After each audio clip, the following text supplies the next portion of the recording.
Good afternoon, ladies and gentlemen. Welcome to Cumberland University in Lebanon, Tennessee, where we have a 9-inning contest between the Pioneers of Volunteer State Community College and the Cumberland Phoenix Junior Varsity. It's a remix of the doubleheader this past Saturday that saw the two teams split. Cumberland won game one in comeback fashion with a 6-run top of the 7th inning, defeated the Pioneers 9-7, and the Ball State Pioneers came back in big fashion in game two, winning 22-1 in a game that basically was handed to the Pioneers with 15 walks and a hit batter by Cumberland. There were 12 hits for Ball State, and they did hit the ball but didn't get a chance to hit it as much as they would like. But today will be a 9-inning contest, and there'll be a few different players in the lineup for the Cumberland Phoenix. A beautiful day for baseball here in Lebanon. A beautiful stadium, Woody Hunt Stadium here on the campus of Cumberland University. Woody Hunt, the longtime coach for what used to be the Cumberland Junior College. I believe they were the Bulldogs back in the 80s when they were a junior college, then became a 4-year school, and at some point in time became the Phoenix. And Woody Hunt was there until, I believe, 2 years ago when he gave up the reins to one of his sons, Ryan Hunt, who will be, I'm sure, here in attendance. I've already seen Woody Hunt here on the field. If you're familiar with Middle Tennessee baseball, or even baseball in Tennessee at all, you know that name. He's a fine, fine man, and I've known him since 1980, I believe, 1979, when I met him while I was at Belmont. And he was a student there and became an assistant coach at Cumberland around that time and just stayed put. It's a new artificial turf field on the infield here. They put that in, I believe, just right at about a year ago. A natural grass outfield. 82 degrees, very sunny here today for this 9-inning contest. Let's get to the Toyota of Gallatin starting lineups. First for the visiting Pioneers of Volunteer State. Leading off, playing second base, Corbin Overbay. Drew Webster will play left field and bat second. Landon Luderman at third base, batting third. Brody Melton will hit cleanup and play first base. Kenan Lewis, the DH, batting fifth. Jacob Hyder, batting sixth. He is an extra hitter, batting 10 in the lineup again today, as I'm sure Coach McGuire will do all fall long. Reggie Cooper in center field, batting seventh. Reed Mashinsky in right, batting eighth. Drew Plummer, the shortstop. He will hit ninth, and batting 10th, the catcher, freshman Lex Falsoni, and he will be catching Chip Harris. Coach McGuire will probably go to a pitcher per inning here in this contest. He has a set schedule that he'd like to go to. He'll hope to get to that today. And now the starting lineup for the Cumberland Phoenix. Brady Nepper at shortstop leading off. Nate Severance, center field, batting second. Gaines Hassin at third base, batting third. Caden Birch at first base, hitting cleanup. Jackson Sheffield will be out in right field, batting fifth. Hunter Williams at second base, batting sixth. Wyatt Hurt, who was not with the Phoenix on Saturday, is the DH, batting seventh. Christian Mason out in left field, and he will bat eighth. The number 9 hitter, Alec Whitlock, will be behind the plate. Trey McNeese on the mound for the Phoenix. And let me welcome in for day number 2, game number 3, our producer, Sam Wilson. Sam, how you doing? I'm doing very well, Tim. Thank you very much. Boy, Good. You called it. It sure is a good day for baseball. I stepped outside on my way over here and was like, goodness, it hasn't been this cool in a long time. It's nice to be in this press box, though. I'm telling you, that sun will warm you up pretty quick. But as you see the umpires out meeting with the coaches, head coach Jim McGuire wearing the blue top practice uniforms with the gray pants today, and red underneath and red on top with the red hats. And I believe that's going to be Derek Lowe, the junior varsity coach for the Cumberland Phoenix. Don't forget, everybody, if you happen to miss this past weekend's this past weekend's doubleheader with Cumberland, the streams are still on YouTube right now. So once you're done watching this, if you missed that, definitely make sure to go back and watch those. They were some pretty exciting games. I had a lot of fun watching them from up here. And while you're at it, by the way, folks, don't forget to follow us and like the video, whether you're on Twitter or YouTube. And don't forget to subscribe and hit the notification button so you never miss a stream, because we have quite the lineup of games this season. Cumberland taking the field. Trey McNeese, a left-hander who has pitched against Vol State here in these games in the fall before. I do remember him. I don't have a roster that tells me where these young men are from for Cumberland. I have name and their number, but can't remember now where he was from. But are some familiar names and some new names for today's contest, as I'll set the defense for the Phoenix. Christian Mason out in left field, Nate Severance in center, Jackson Sheffield in right. Sheffield was at second base, I believe, for the doubleheader on Saturday. Gaines Hassin at third base. Brady Nepper played every inning so far at shortstop here this fall against the Pioneers. Hunter Williams, new name and face in the lineup at second base. Caden Birch. We had conversations with, I believe it was his dad. It was down in Conroe, Texas on the broadcast last Saturday. He's at first base. Alec Whitlock behind the plate. He throws nice dart down to Williams. Nepper at second base. He'll be behind the plate to catch Trey McNeese. Slight left-hander. Wearing the number 12. Actually, I ran into him before the game. That's who I was talking about, getting some pronunciations, and we are ready to go a few minutes early. First pitch to Overbay is a delayed call. Strike one. We are underway at 2:58. Game time temperature 82 degrees. Carbon Overbay lines one that will just get by Nepper at shortstop, and Overbay has his first hit of the fall. Went 0 for 4 in game one on Saturday. And I believe that's now 5 at-bats, Sam, that Corbin Overbay has had, and he has swung at the first pitch every time. Yeah, that's right. We saw a lot of folks last game swing at the first ball that was thrown at them. It was a pretty interesting strategy, but I guess it works. You know what? And I just had my first error of the game because that wasn't the first pitch. He took that first pitch. His first swing was a base hit today. It wasn't the first pitch. So we'll go error on the broadcaster to start off, and Drew Webster will step in. First two pitches he sees outside the zone. Webster and Overbay got in a handful of games a year ago. They are sophomores. Corbin Overbay from Sevier County, Sevierville, Tennessee. Drew Webster from Nashville, Christ Presbyterian Academy, and he's now looking at a 3-ball, no-strike count from McNeese.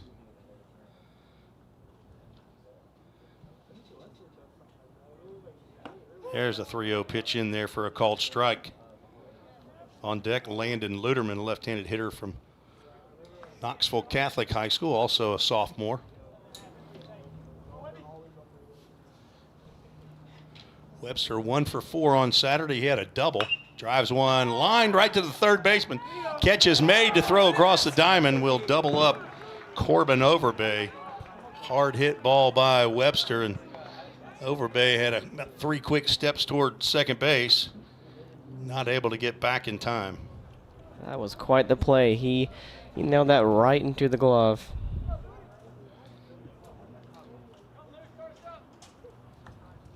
So with 2 outs, Landon Luderman steps in.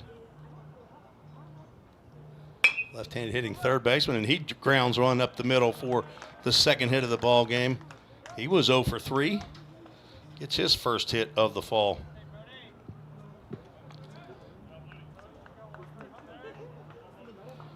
And Brody Melton will step in. He's playing first base today. 2 for 3 on Saturday with a double and a triple.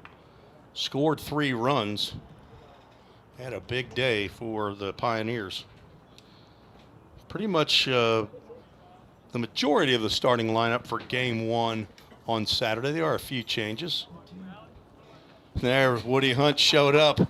How you doing, Woody? Hey, man.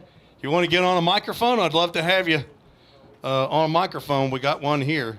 Go ahead. I can go see I'll be right back. You going to come back? Okay. All right. I appreciate it. I'll listen to you on the day. Well, I appreciate you listening, Woody. We just talked about you a little bit, so I may have lied. I don't know. So you can set the record straight when you get back. How about that? Okay, I'll be back. All right. Thank you. The legend here in Middle Tennessee, not just in Lebanon, but 1 ball, 1 strike. Luderman started to go and then gets back. It's a throw down from Whitlock.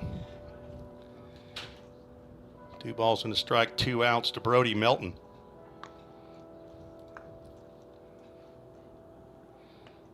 I was hoping Woody'd come up to his press box. Just missed with that 2-1. Melton now looking at a 3-1 count, looking for one right down the can to see if he can put a barrel on. 2 outs. And Melton, not the one he was hoping he'd get on a 3-1. That runs the count full. Full count Ministries, full count. To the sophomore from Tullahoma, Tennessee. The son of Sam. Sam Melton. And he gets one off the fist. Drifts one out to center field, and Nate Severance will make the catch. For out number 3. The Pioneers get 2 hits in the inning, but can't get somebody over to second base. No runs, 2 hits, no errors, 1 runner left on base. Headed to the bottom of the first, you're listening to the Vol State Sports Network.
Tim Reese, Sam Wilson back at Cumberland University, where Brady Nepper will lead off for the Phoenix Junior Varsity squad. Chip Harris, first pitch fastball misses outside. Nepper on Saturday, and that pitch gets on the outside corner for a called strike. Nepper 1 for 3 in game 1, as well as game 2.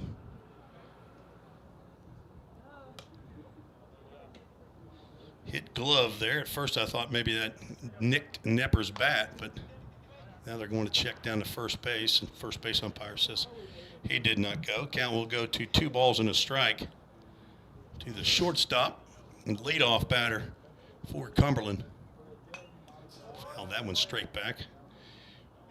Not a lot of area behind home plate between or to the backstop here, and pretty tight netting. Anything thrown up above it will bounce back pretty quickly, and I'm sure that's pretty hard padding as well back there. So anybody trying to take home plate on a wild pitch, pass ball, better be heads up for something coming back pretty hard to the plate. Breaking pitch misses down in the dirt. Lex Falsoni, true freshman behind the plate, as he was for game one of the doubleheader. I thought he did a very good job in that 7-inning contest. There's a pitch on the outside corner called strike 3. Nepper goes down on strikes. He had 3 strikeouts on Saturday, and 2 of them were looking. Nate Severance steps to the plate. He played in game 1, went 0 for 4, scored a run.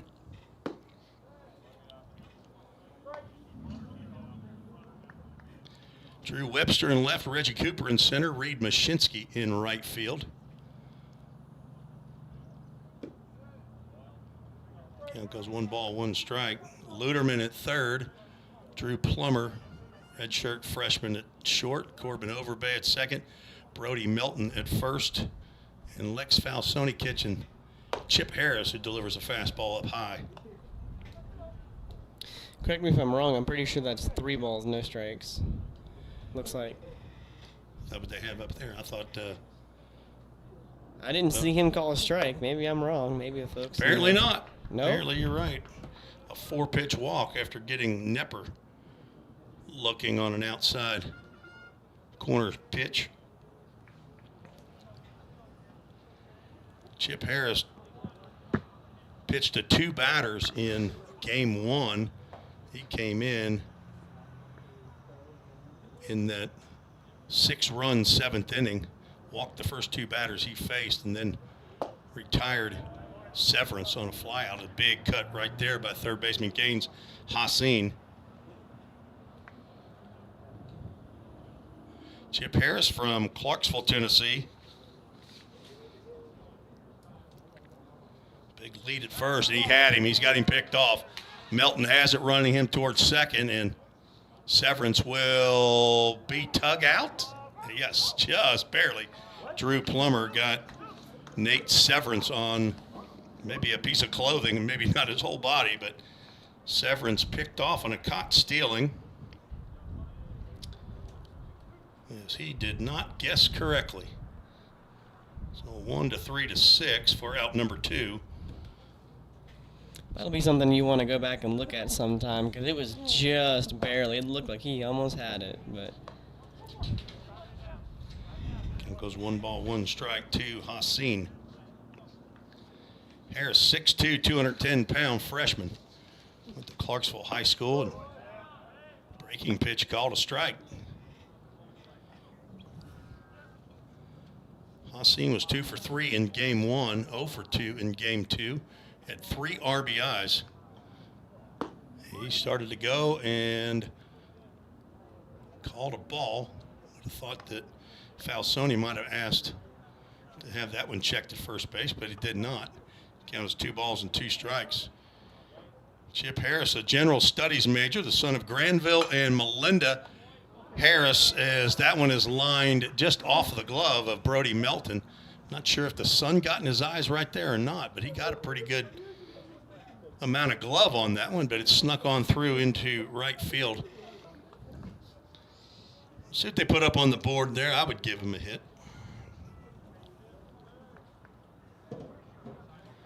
And that is what we're running the scoreboard today. No public address announcing Braxton Alexander, but breaking pitch missed maybe inside to Caden Birch.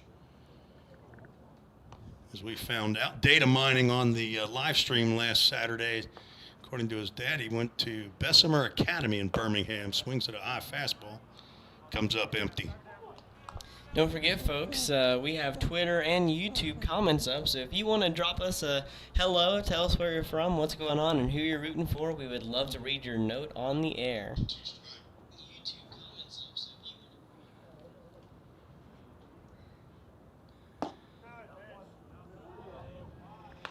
Another pitch that missed just outside the zone. Count goes 2 balls and a strike. Caden Birch, good looking ball player right here.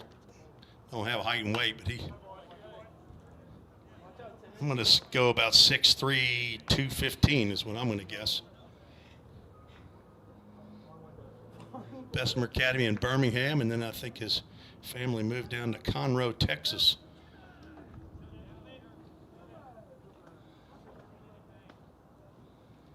Playing first base here today. Taps one that Harris able to glove on top of the mound. A tough play right there, as you're basically throwing from a hill, and he throws to Melton to retire Birch. No runs, 1 hit, no errors, 1 runner left on base. We're through 1. There's no score. You're listening to the Vol State Sports Network.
Move to the top of the 2nd inning. Cannon Lewis will step in, facing Trey McNeese, who's out there for his 2nd inning. Umpire has a delayed call on his strikes. Cannon Lewis now down in the count 0-1. Beach High School product, transfer from Roane State Community College after 2 years.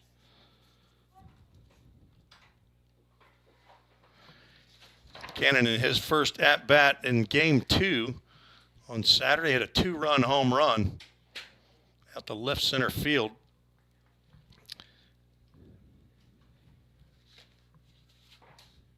That was his only hit of the game. He went 1 for 3. Those 2 RBIs. Scored 2 runs. Played first base in that ball game. Today's the DH.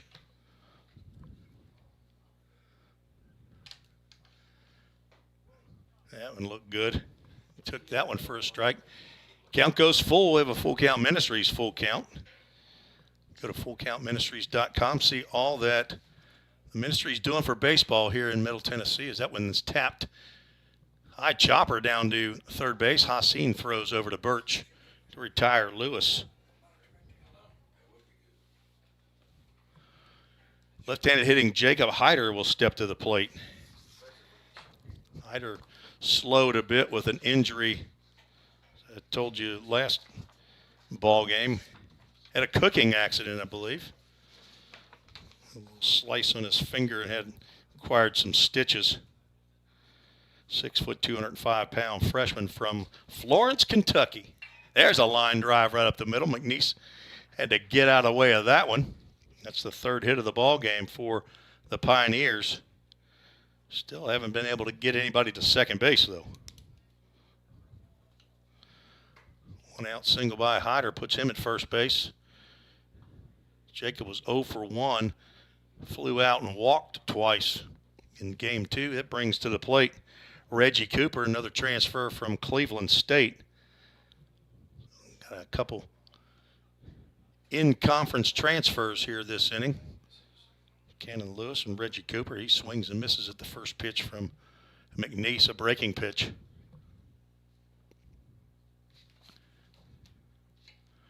Cooper 1 for 2 with an RBI and a double in his action on Saturday. Fouls that one off to the right side. We don't have them here, but an MGM Industries foul ball. We'll have to see if we can get some information. I can't remember how long it's been that this stadium has been remodeled, but probably the nicest press box that I've been in the now third year that I've broadcasted the Vol State Pioneers. It is pretty nice. Another foul ball. That will catch the very top of the backstop and stay in, where a pitcher doesn't have to go collect that one in foul territory. Pitchers like those tall backstops. On deck, Reed Mashinsky.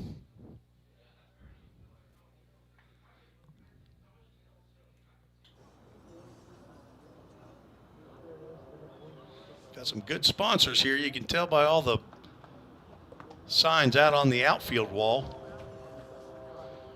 If you would like to become a supporter of Vol State baseball, you can contact Jim McGuire or Bobby Hudson, or you could even send in a chat on YouTube or Twitter here, and we can get your information and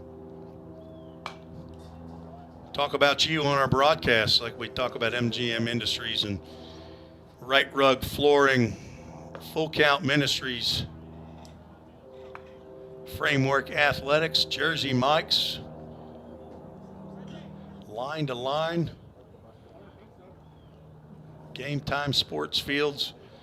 Appreciate all of our supporters as Cooper looks at a pretty close pitch right there.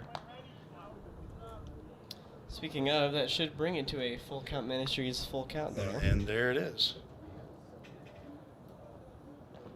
Their annual celebration banquet a week from next Tuesday. There's a ground ball, could be two. Nepper flips to Williams, and the throw in the turf, not in time to get the speedy Reggie Cooper, so he grounds into a fielder's choice. Pioneers still can't hang on to that second base bag. Now 2 outs, and Reed Mashinsky steps to the plate. Mashinsky from Bradenton, Florida. Played in game 2. He had a big game. Triple and a single in his first 2 at-bats. Then lined out to the first baseman and also walked. And there's a line drive at the right fielder, Jackson Sheffield, and Reggie Cooper didn't realize, but there were 2 outs. Another line out, a hard hit ball by Mashinsky. But that is out number 3, no runs. 1 more hit, no errors, 1 left on. We are scoreless, headed to the bottom of the second. You're listening on YouTube and Twitter to the Vol State Sports Network.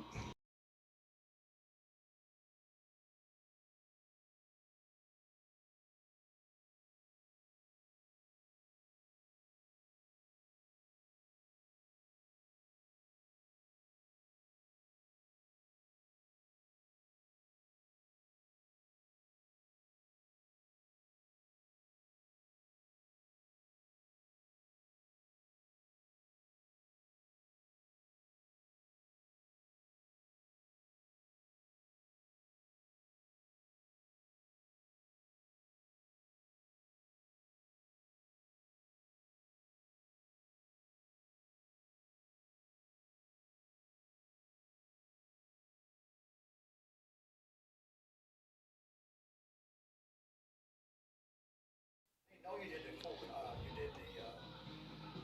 full count team. All the team you did. Tim Reese back at the Woody Hunt press box. Is that with Woody Hunt?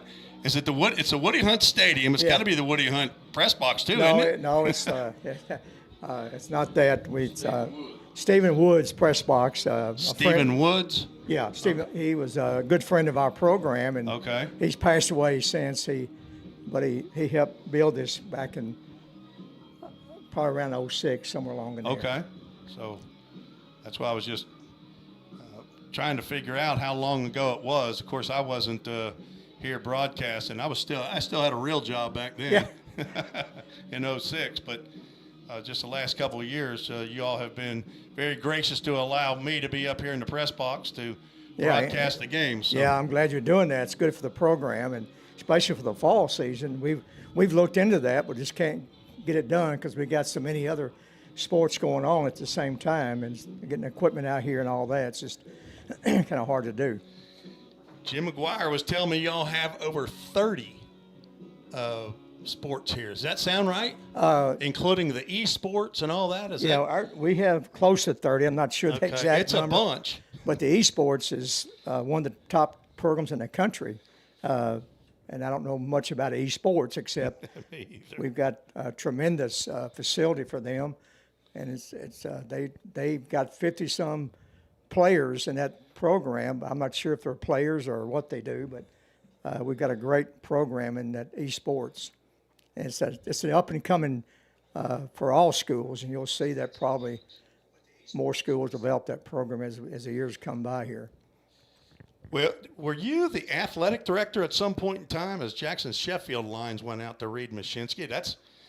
Those guys just line drives to each other here, back to back. Yeah. So, were you the athletic director while you were also I the was head coach? About, I don't know how long, 8 to 10 years, maybe 7, maybe 9. I'm not sure the exact number. Without going back and counting them up, and I tell people I became the athletic director because nobody else was available at that time. The president said, "You got it," so I had to take it. We called that being voluntold. Yeah, voluntold, yeah. Alex Qualls on the mound for the Pioneers. He's facing Hunter Williams, the second baseman. Alex Qualls was supposed to pitch inning number 7 in the game 2 on Saturday, but that game ended a little bit early. I saw the score, yeah. 22-1. Yeah. That's one of those you don't want to sit around and watch any more of that one. That's just not your day when you're on the other side of that one. Ground ball foul. We're visiting with former head coach Woody Hunt here at Cumberland. I told him when you started, it was Cumberland Junior College. That's exactly right. The Cumberland Bulldogs, is that right? Yeah. Because you coached, we've talked about this before, you coached 2 of my best friends from high school, David Stober and Rick Reynolds, up in Cincinnati Boys. That one's popped up out to right field. Mashinsky coming in with the glasses on makes the catch for out number 2. I remember you playing at Belmont. I did. And for one of the best men that ever played or ever coached a game, Dave Whitten. I put you 2 in that category right there, Woody Hunt. I'll just tell you, and Dave Whitten are. Not many – people in his category. He's one of the most genuine men that I've ever been around. And, he was such a great personality, good coach, and, just a great friend. Qualls off-speed pitch right there. Catches Wyatt Hurt wearing number 30, not number 31. Get that off the roster. This must be his incognito jersey. Well, we could talk about Dave Whitten for a while, but these folks don't know Dave Whitten, but there's probably some folks from Cumberland that know Woody Hunt. How many years was that then that you were the head coach here? I was here for 40 years as the head coach and 3 years as assistant coach when I first got here. And 3 national championships, is that right? Yeah, we were fortunate to get 3 of them. And most recent one was what, in the 2014. Okay, 2014, not that long ago. And we're talking NAIA World Series. Yeah. And that's played where now? In Lewiston, Idaho. Okay, and has been for many years. Is that right? Yeah. Okay. It changed a few years and went back there. They get great crowd support, great community support, so we'll probably stay there. Okay. And now your son, Ryan, you have at least 2 sons, right? Scott. Or do you have more? Scott and Ryan. Yeah. So just the 2. Scott most recently, I guess, was at Greenbrier for a year, and then well, they hired him for a year, I think, and okay. He almost stayed there for another year or 2, but he's close to retirement. He's got 2 more years, so he decided to get out of that and go back. And he's assistant principal now in White House at one of the junior highs, I believe. Okay. Well, but he had a great run at Greenbrier. Enjoyed it very much. They went to the state tournament, and what a time to get out after going to the state tournament. Right. Full Count Ministries, Full Count. We had our starting pitcher, Chip Harris, from Clarksville. But Trenton Miller is one of the freshmen on the squad that he coached, I guess. But Trent was injured. Scott's right. only year one up of his there. Top pitchers, yeah. But got a number of freshman pitchers from around here. Jim McGuire picked up. So hoping that some of these guys who have been injured will be able to get healthy and have good seasons for the Pioneers. The Phoenix, though, with one as a ground ball to third base. Luderman throws over to Milton for out number 3. We'll just keep it right here. We'll keep Woody Hunt on the microphone as long as he'll stand up and talk to us. But the Phoenix have one former Pioneer, Dylan Bland, who I understand had Tommy John surgery, I believe, or a labrum or something. Yeah, or he got to pitch quite a bit last year. And right. They were counting on him, and right. he got hurt this summer, and unfortunate. So he's kind of one of our. They're making him a coach right now. But he's going to play again next year. So he just got to get through that. He was going to be counted on to do some good things for us this year. Well, I know he's a strong young man from Kentucky, and he had a very, very good sophomore year, which was my first year to broadcast 2 years ago, and he was ended up being the number 1 pitcher in conference play for Vol State. I'm not sure how many more transfers that y'all got from the state junior colleges. I know Ty Martin is here from Roane State. Yeah, Ty's from right Gallatin. Here from Gallatin. Yeah, Ty Martin. We got a kid from Columbia State. Got a kid from Southwest Tennessee. Okay. They had a great year last year. Yeah, Southwest did. We got one of their pitchers. Okay. I don't know his name. Okay. But, and then I think we may have one from Jackson State. I'm not sure. Okay. But of course, Rhino was very familiar with that conference and how good it is. And right. He really enjoyed his time at Ball State, and he was there 5 years. Is that what 5 or 6? I believe. I thought and probably very tough decision for him to leave there because he loved it there. Loved Bobby. I've known Bobby. Bobby Hudson, the athletic director. He's one of the funniest guys I know of, and great to work for. So it was a tough decision for Ryan to leave there to come here, but this is where he played, and he grew up on this campus, and it was kind of hard, it's just it's a tough decision. Sure. And you said Jim McGuire played here. Jim played here in our first 2 years from a JUCO to the 4-year college, and Jim, very good player, third baseman, shortstop, and in fact, he hit a grand slam home run to beat Middle Tennessee one day, and ironically, he became their coach. 26 years. He was assistant or head coach. Great man. Under Steve Peterson. 2 more great guys right there, right? Oh, I mean, you could probably sit here for inning after inning and tell all of the fine people that you met during your coaching years here in Middle Tennessee, couldn't you? Middle Tennessee was blessed to have a number of great people and coaches. Dave Whitten been one, Ken Dugan, of course, over at Lipscomb, Steve Peterson at Middle Tennessee, John Stanford at Middle Tennessee, Jim Painter from Columbia State, Elliot Johnson from Trevecca. You probably remember him. I do. And I remember him because he wrote a book, a Christian pamphlet of some sort that's probably still out there. But he was a great friend, and it's just those years that we competed with Belmont, Lipscomb, and Trevecca and Nashville were special years for us. Very competitive league, and of course you played there. Oh yeah, that's you just hit on quite a number of coaches that were there when I was around. Got a new pitcher for the Phoenix. Let's see if I can get to their roster and find out who this is. Joshua Kovac. Now, I know I'm probably messing that up. He pitched the other day, I believe. I don't know the names and faces yet, but he just walked Drew Plummer. McNeese goes 2 innings, gives up 3 hits, no runs. Can't remember what name we went with. Kovac, he was the second pitcher. Had a tough day, looking for a little better outing today, but he will face Lex Falsoni. First pitch is high and away. Whitlock throws down to first base. Plummer is back in time. Well, Tim, how you like our turf?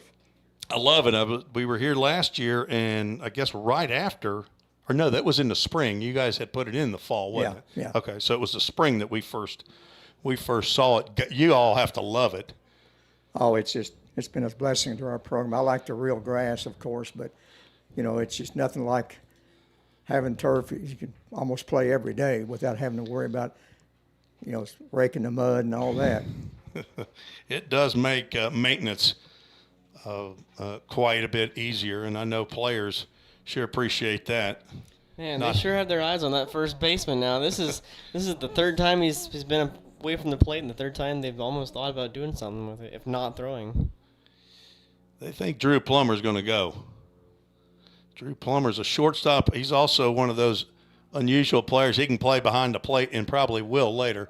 That pitch has popped up out to center field. Nate Severance over right next to Jackson Sheffield. He makes the catch for out number 1 here in the top of the third inning. We're visiting with longtime coach Woody Hunt here at Cumberland University. And he was gracious enough to come up to the press box. I'm sure he has other things to do. We'll see.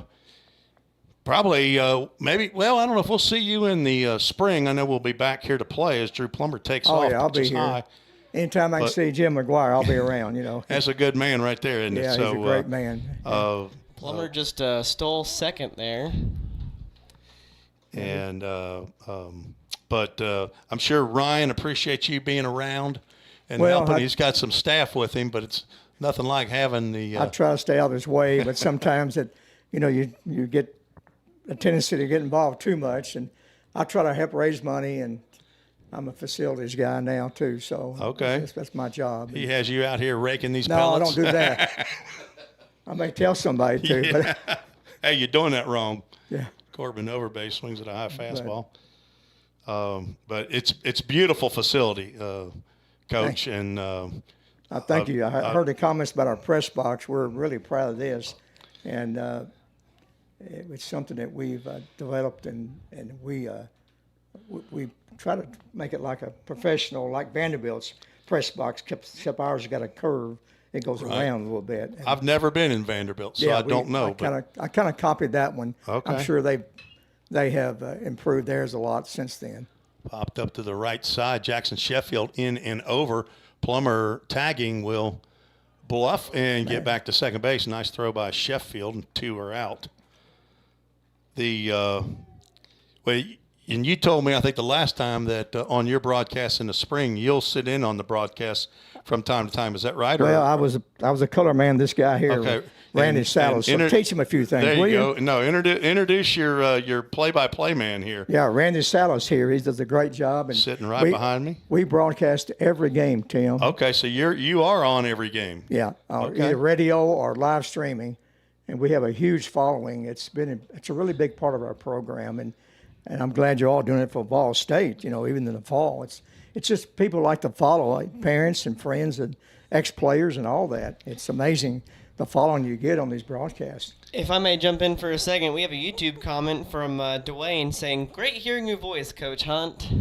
Who's Dwayne? Dwayne who? Dwayne Sherlin. Dwayne Sherlin. Oh yeah, I know. Dwayne, is he also known as Sticks? Is that the Sherlin that's? He's a coach, right? I think if he's the same Sherlin, he coached Ethan Huddleston. Yeah, probably did. Yeah, he coached for a while. He still is not. He's Eddie Sherlin's nephew or right. Yeah, they're related. Whatever. Yeah. And of course, Eddie's a legend in Sumner County, in Gallatin. like Johnny Lynn. Yeah. Eddie was a great player. Baseball, football, basketball. Yeah. Tried to get on the senior golf. Yeah. Circuit, as a matter of fact. I know Eddie from I haven't seen church. Eddie in a long time. I see him here and there from time to time, and tell him hello. Nice, I will. He's a very, very nice man, and well, Dwayne, hello. I'm glad you're listening. Yeah. Well, wonder who he's listening for right here. If he's who I think he is. He was Ethan Huddleston, who played for Vol State 3 years and has now moved on to Montevallo down in below Birmingham. But I didn't know that he would listen in on this broadcast. Yeah. But I'm sure that you all have some great listeners. And I don't know, Randy, do y'all get people chatting in, and do you have conversations back and forth just like this? Well, what Randy does, he'll tell them to text me your number if you're listening. So we get texts from all over the country. Okay. You give out your cell phone number? Hey, look. Randy, you're just a man of the people, aren't you? Yeah, these are my people. I 100% understand that. Oh, that is You funny. give Randy a free cap and a free pair of shoes and something to eat, and he's Shoes? ready to go. Wow. You get shoes? I got a shirt. Well, I had to buy my own. I had to Ball buy him State a pair of Sports shoes because Network. his old shoes was ready to fall off his feet, so I'm going to get you a pair of shoes. And a bologna sandwich. Anything. He gave me a cap 10 years ago, and now he thinks I'm beholden. No, there you go. That's right. You know, you take that money, Randy. Well, Coach Hunt, thank you for visiting with Thank you, us. Tim. And it's Appreciate great you, man. seeing you. Good to see you again. You're always welcome on this broadcast. Well, I listen to y'all sometime, watch you, and not the whole game, but, you know. Well, thank you. The other day, it was a long day the other day. I couldn't do it all. I understand. A little easier to do it up in the press box, Yeah. where you got a Diet Coke and maybe a snack or something there. And air conditioning, And yeah. some air conditioning, Yeah. yeah. But good to see you anyways, all. Good seeing you. Okay. And thank you, Coach. I'm going to jump in for 1 second real quick. I wanted to give a quick shout out to my mom and dad who are both watching. They've both tuned in. In fact, we have another press box error. We had an extra S in Cumberland. It looked like Cumbersland. I have since fixed that error. But, There you go. Mark 1 for me. Oh, no, a producer error. Oh, no. Alec Whitlock leading off. A new pitcher for the Pioneers, number 45, Max Castle from Clarksville Academy, getting his inning of work.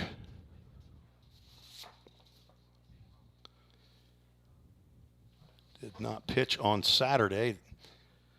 3-0, and he 4 wide ones to Whitlock to begin the bottom of the third inning. Alex Qualls throws to 4 batters, walks 1, retires the other 3 for his 1 inning of work. Now leadoff batter Brady Nepper steps in. He struck out looking in the first inning.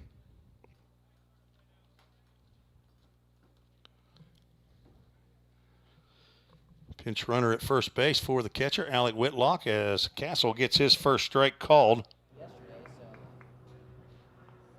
See who we got out there. Number 29 is our pinch runner. Pretty lax substitution rules in the fall.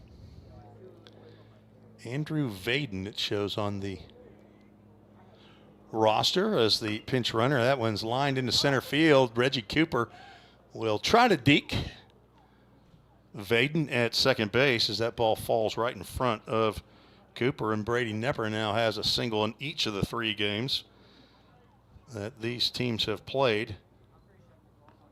Softly hit liner. Now 2 runners on, nobody out. Max Castle going to have to pitch under some pressure here to Nate Severance, who walked in the first inning. Squares the bunt, pulls the bat back. The pitch is pretty good bit outside.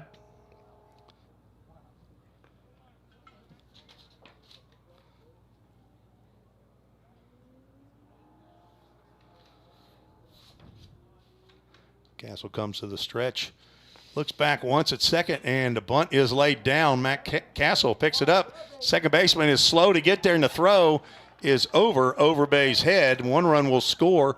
They will hold runner number 2 as the throw comes in from Mashinsky. And Max Castle backing up the play, makes the catch. So a sacrifice bunt for Nate Severance. But an error on the throw allows Severance to go to second base. Nepper moves over to third. And Whitlock scores what at this point is an unearned run, but may become earned depending on what happens the rest of the inning. Hassan, he'll square the bunt, and he offered at it, and then after the ball went by him, he pulls the bat back. But the pitch called a strike on the attempted bunt. Another interesting strategy we're seeing here. This is 2 bunts in a row. Early in a game, I would agree. High fastball swung on and missed. Don't know if Hassan is a young man who bunts for hits or not, but if he is, it might have been what that was about. Don't typically see a sack bunt unless coach wants to work on a suicide squeeze or a safety squeeze. Falsoni saves a run right there for now as that pitch in the dirt. He blocked that up. Count goes 1 ball, 2 strikes to the Phoenix third baseman with 2 runners on, nobody out. Castle walked the first batter and gave up a single. There's a ground ball to third. There's going to be a play at the plate as they have the runner hung up. Throw to the plate is in time, and the tag is made as well. Luderman almost waited a little bit too long to unload that baseball, and the throw was high to Falsoni. He had to go up and come down with the ball, make the tag. And there is out number 1. Runners now at the corners as Severance moves up to third. Hassan now at first. Caden Birch at the plate. So 1 run is in.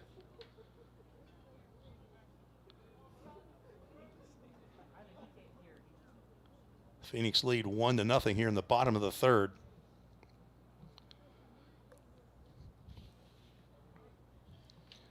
Castle with a long set, delivers a strike on the outside corner.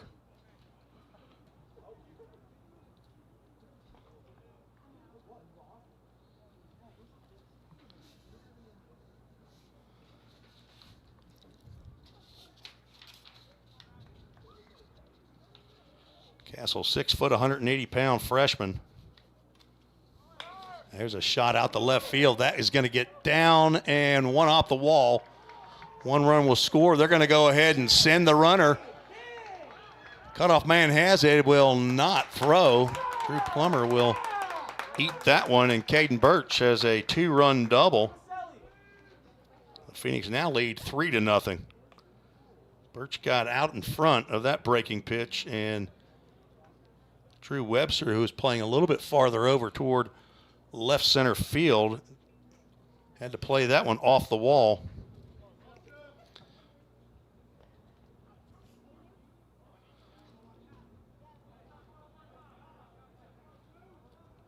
Jackson Sheffield steps in from the left side. 2 hits in the inning. Hadn't fouled off, and it'll catch the upper part of the backstop.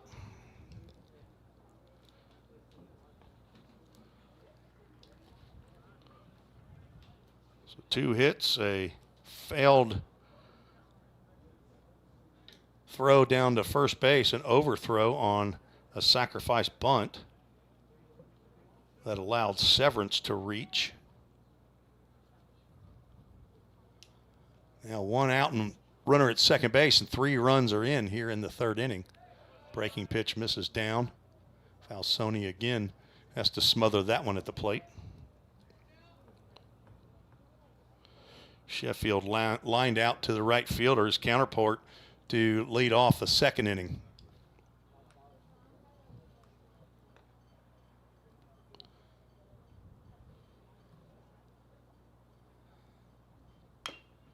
Tapped foul. First base coach will stick his foot out there and keep that one close. Throws it to Max Castle.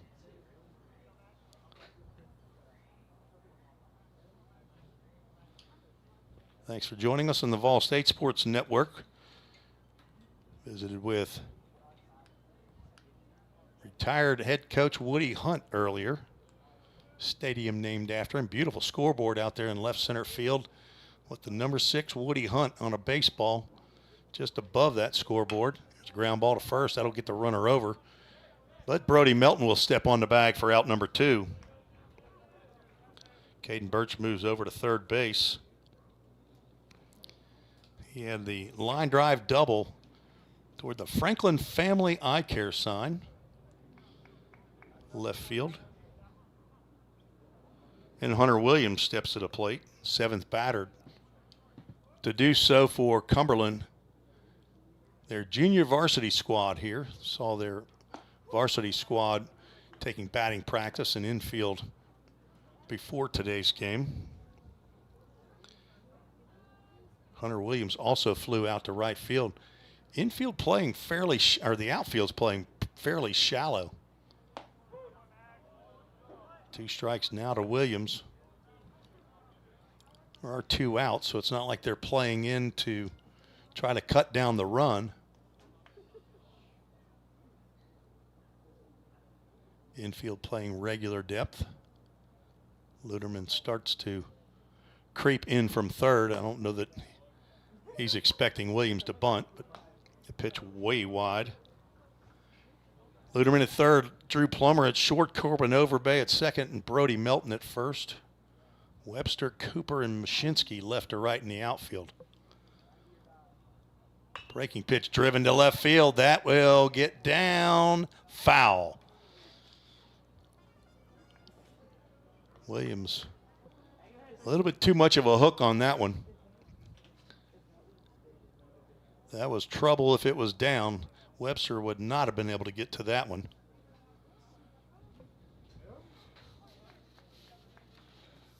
Pioneers back in action on Saturday, back at Vol State.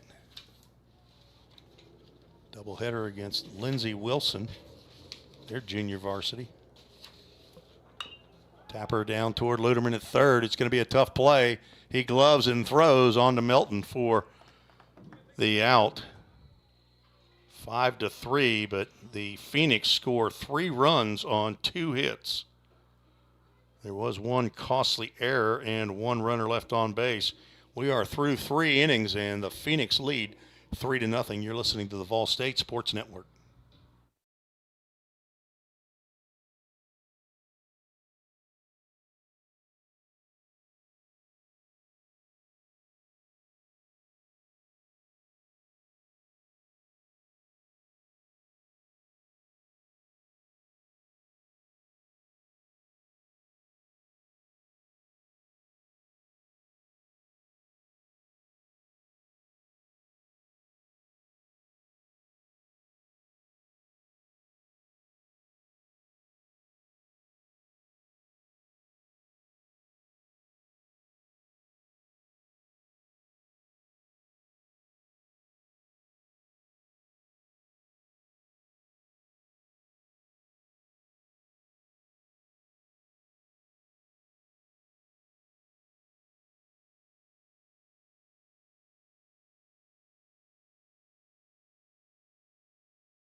Landon Luderman will lead off the top of the 4th inning. He'll face a new Phoenix pitcher, Harley Henshaw, out on the mound.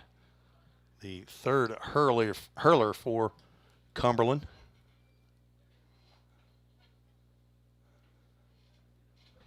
Luderman singled in the 1st inning, was stranded at first. Swings and misses.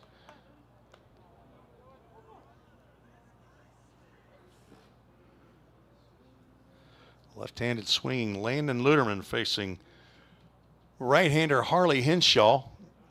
Swings and misses again. High inside pitch.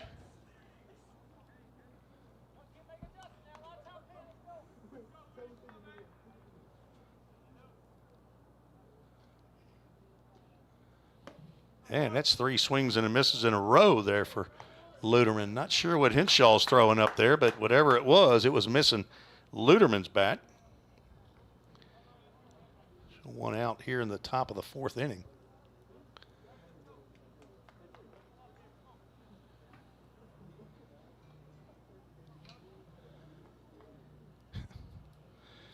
telemarketer calling me, Sam.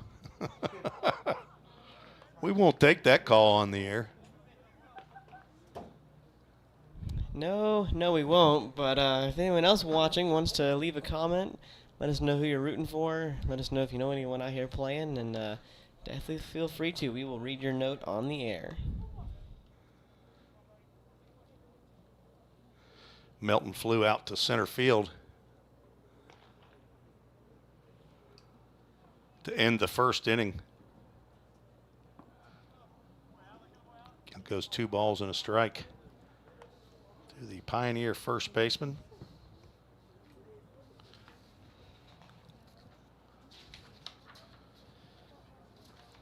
Economics major at Vol State, the son of Sam Melton and Amy Morris, both of Tullahoma, second-year player for the Pioneers. Younger sister Lily and a younger brother Blake. Opa and Omi in Tullahoma, and a Tootsie and Pops. Grandparents also in Tullahoma. 19 games a year ago for the Pioneers. Grounds 1, that will go foul down the third base line by head coach Jim McGuire, coaching at third base. Volunteer assistant coach Shane Kemp down at first base.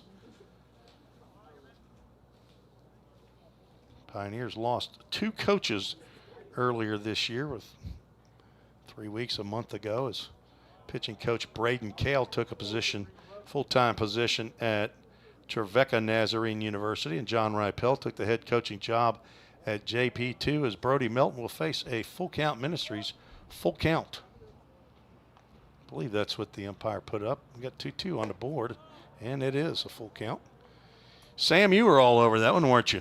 Oh boy, you're not too poor to pay attention, are you? No, I'm trying to pay attention.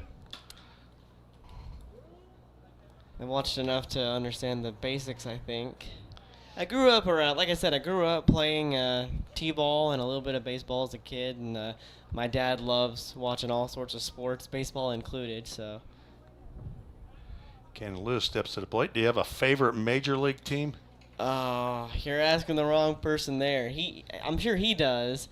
I don't quite keep up with all the stuff that he watches, but But you don't have one then. There's a ground ball to short. Nepper has trouble fielding that one, and he will not get an out. That ball, just as it's getting to Brady Nepper, it's the second time that's happened. It comes up a little higher, I think, than he's expecting. So Cannon Lewis will reach on the error. Now the Pioneers, with runners at first and second with 1 out, Jacob Hyder steps to the plate. We have a comment from Braxton A. Bet that PA isn't the same over there as it is when I do it, Mr. Tim. BA, DJ Braxton, listening to the live stream, as he is quickly becoming the DJ PA extraordinaire, formerly handled by DJ Alex Qualls, who has already pitched an inning here. I know that Braxton would rather be out on the mound than in the press box, but did a fantastic job on Saturday, and with time and experience, he'll do even better. He'll be, as a medical red shirt, he will be in the press box probably this next spring, unless he quits school because he doesn't want to be the public address announcer. I hope he doesn't get that extreme, BA. Jacob Hyder with a 1-ball, 1-strike count, 1 out. That breaking pitch misses outside. Got a few folks in the stands here. Beautiful sunshiny day. Some umbrellas out to try to keep the sun away. Some students, what looks like parents, probably of both teams. About a 45-minute drive from Gallatin over to Lebanon. Strike call to Hyder. He's looking at a 2-ball, 2-strike count. Single to center field in the second. Pioneers looking to scratch here after giving up 3 in the bottom of the third inning. Hyder has to pull away from that fastball. Rides inside. The count goes full. We have a Full Count Ministries full count. Full Count has a high school fall league, wood bat league, that is finishing up regular season this week. Here's a pitch outside, and the bases are now loaded as Hyder reaches second walk of the inning by Harley Henshaw. That will bring to the plate Reggie Cooper. Hey, now would be a great time to see another Vol State home run, as we saw this past weekend. With the bases loaded, that would be 4 runs. We'll see if he can do it. Reggie Cooper has the power to do it. Transfer from Cleveland State from Stewart's Creek High School. Starts to go and does not come around. They'll check with the base umpire, who says he did not go. Went back and was listening a little bit of the broadcast from last Saturday. I mistakenly said that, not sure if it was Reggie Cooper or I think it was Gage Hoover. That ball's in the dirt, blocked by Alec Whitlock. Gage Hoover came to the plate. I said he was from Station Camp High School. I had the wrong SC. He's actually Stewart's Creek, just as Reggie Cooper is. So 3 players. Make sure I got that right. Gage Hoover, Lex Falsoni, and Reggie Cooper, who took a, we used to call a JV cut on a 2-0 pitch right there. It came up empty. He was looking for that grand slam, but probably not the pitch to do it on, around his shoe tops. 2-1 pitch. Taps that one down the third base line. Foul to the Phoenix dugout. So 3 Stewart's Creekers. I believe they're I want to say they're the Red Hawks. I believe the Rossview, also the Red Hawks. 2-2 is fouled at the plate. Came up and either hit his bat again in the batter's box or hit his body, even though it landed in fair territory. If it hits him or something else on that he's holding while he's in the box, it's a foul ball. I see. I was going to say that looked, I don't know what happened. I saw him hit it, and then I saw it roll into the infield. Another foul ball. That's off the end of the bat. That's one of those that there's a play that happened in Major League Baseball. I believe it was the St. Louis Cardinals. Guy hits a ball right off the end of the bat, and it goes that far foul down to first base line and then curves back into fair territory. And he got a single on it because he was heads up running down the baseline. 2-2 pitch again to Cooper, and a breaking pitch misses high. Some fans in the stands stood up thinking the umpire was fixing to ring him up, but we'll have a Full Count Ministries full count to Cooper. This is about to be something good right here.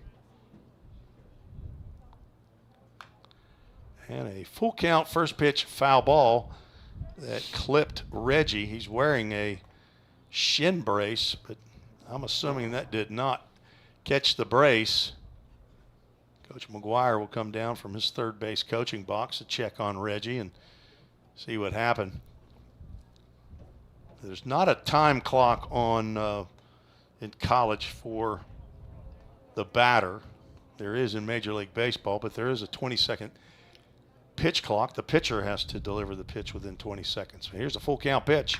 Popped up out to right field. This should get in 1 run. Jackson Sheffield goes back and continues to retreat. Nice strong throw to second base right on the dime. But a sacrifice fly. Reggie Cooper breaks the shutout. That ball just kept on drifting and drifting toward the line and toward the fence. But Sheffield able to make the catch for out number 2 on the play. Brody Melton scores and Cannon Lewis moves up to third. We have a line-to-line runners at the corners with Reed Mashinsky at the plate. He lined out to Sheffield in right field to end the second inning. So Saturday at 1 o'clock at Gallatin, All-State campus, the Pioneers take on Lindsey Wilson, their junior varsity squad. Another doubleheader. We will carry it here on Ball State Sports Network.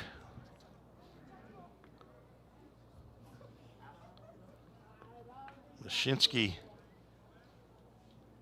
looking to continue the inning as Drew Plummer is on deck. Jacob Hyder at first as stays put. Mashinsky sees pitch on the outside corner for a called strike. Reed, a red shirt freshman, 6'3", 165 pounds. Actually, he might be up at 175. From Lakewood Ranch High School. That one misses down low. Is a business administration major. Son of Mike and Karen Mashinsky, and has a Grampy and a Grammy in Sarasota, Florida. Good looking player. Took the red shirt last year, and he will take a walk to load the bases. We'll bring up Drew Plummer. That's a third walk of the inning. There have been no hits. So Harley Henshaw, the third pitcher for Cumberland, will strike out a walk. Another batter reached on an error, another walk, a sacrifice fly, and now a third walk. And Drew Plummer's got a chance to tie this one up at a base hit. It's a ground ball up the middle. Williams will backhand, set his right foot, and throw on to first to retire Drew Plummer and retire the Pioneers. They score one run on no hits. There was one error and 3 runners left on base. 3-1, the Phoenix lead after 3.5. You're listening to the Vol State Sports Network.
Summit Concrete call to the bullpen for the Pioneers for the 4th time, or the 3rd. 4th pitcher on for Vol State. Caden Trigg will get his inning of work here in the bottom of the 4th inning. Trigg is a 5'10", 155-pound freshman right-hander from Bell Buckle, Tennessee. He's graduated from Rockvale High School this past spring, a business management major, the son of Mike and Karen Trigg. He will deliver his first pitch as a collegiate to Wyatt Hurt, and it is wide of the mark. Wearing number 29. Swing and a miss by Hurt. Number 29 worn by Maddox Liebrick a year ago, and they could pass as twins if they walked around town together. Another called strike. Maddox Liebrick, one of the Stewart's Creek gang from a year ago. 3 new Creekers this year. Caden Trigg works quickly. Is it just me, or is he throwing those balls pretty quick? He seems to be on fire out there. He is moving rapidly. He's getting the ball, getting the sign, and getting after it. He has a pawpaw and a Mimi, and he didn't tell me where they live. Pawpaw or Mimi, if you're listening to the broadcast and you want to send in a chat on YouTube or Twitter, I don't know. I'd have to figure it out. I don't really know how to do it. I know how to do it on Facebook. We do Facebook in the summer team that I broadcast for. It's a little bit easier for me. Full Count Ministries, full count to Wyatt Hurt. Delivers a pitch that misses. Ball 4 gets away from Falsoni, but he able to retrieve. Max Castle, his inning of work, gave up 2 hits, 3 runs. I believe 2 were earned. Walked 1. And he will hope for better outing the next time he gets out there on the mound.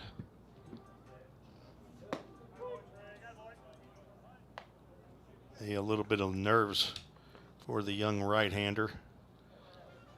First pitch to Alec Whitlock, or Christian Mason on the outside corners. Mason choking up. Good bit on that bat. Not sure if that's a slider he's throwing, and whatever he's throwing, it's moving. So moves kind of like a slider, but it looks faster than that. So it almost looks like a cut fastball.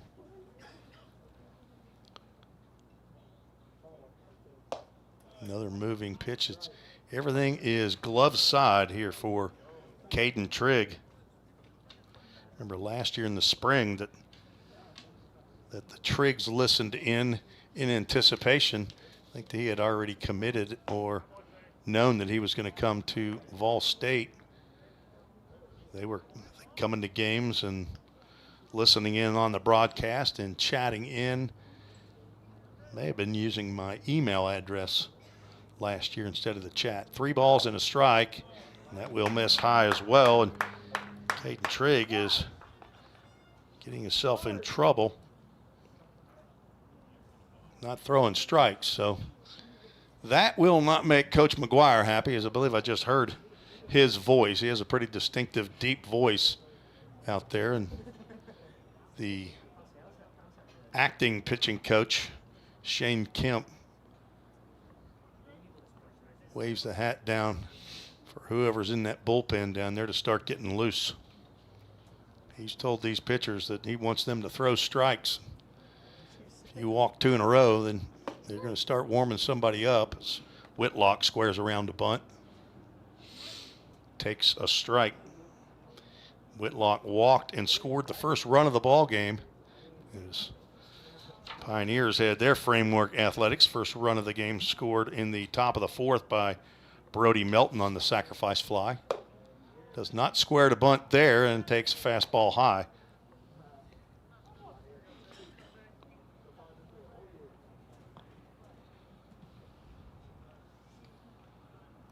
Whitlock 1 for 3 in game 1 on Saturday. He had a double.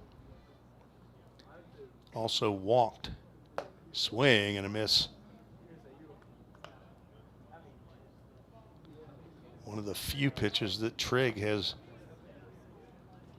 brought inside to the right-handed hitters. He's looking for a ground ball to a middle infielder right here.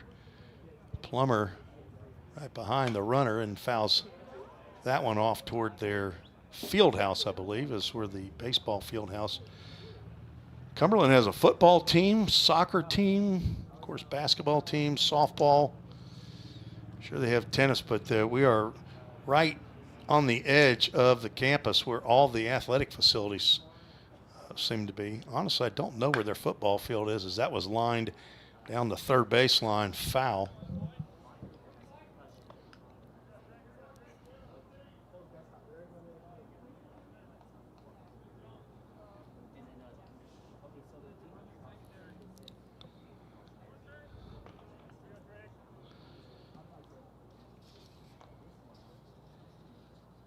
The second walk of the inning moves down to third base. Whitlock with a softly hit line drive into right center field. Even if Cooper had come up with that one cleanly, I don't believe he was going to get Alec Whitlock at second.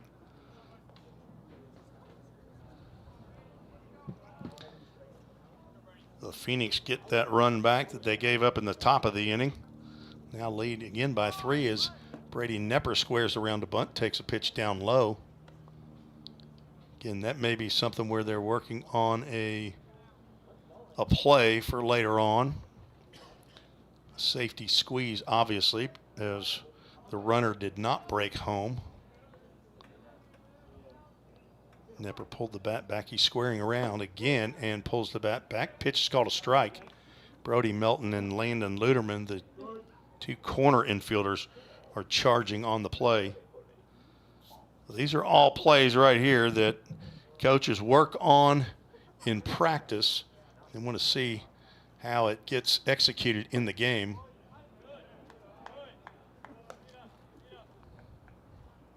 Nepper 1 for 2. Strikeout and a single. At the plate with two runners in scoring position here. Still nobody out in the top or the bottom of the 4th inning. Playing 1 9-inning ball game today. Tapper fouled down the third baseline. So I guess starting pitcher Trey McNeese now is the first base coach, wearing the batting helmet, and I would assume that's Drew Locke. He's the head coach for the JV squad. Pat Bell, I think, also helps him. One of the assistant coaches for Ryan Hunt, the head coach of the varsity squad here. And strike 3. Nepper goes down. He started to swing on that breaking pitch that started at his hip, but he just could not pull that trigger, and home plate umpire rings him up. And there's the first out of the inning. Caden Trigg needed that one. He's going to need another one or a pop up to the infield, or maybe a ground ball right out, one of them, as Coach McGuire has brought his infield in. Breaking pitch misses high. Center fielder Nate Severance walked and reached on a sacrifice bunt on an errant throw by the pitcher to first base. So he is still yet to have an official plate appearance. There's a fastball in the outside corner called strike. Starters for this game probably going to go 5 or 6 innings, Coach McGuire said, and then he will start substituting probably at each position would be my guess. I think he's got 9 different pitchers scheduled to start or scheduled to pitch. Caden Trigg is pitcher number 4. Chip Harris, Alex Qualls, and Max Castle have gone so far.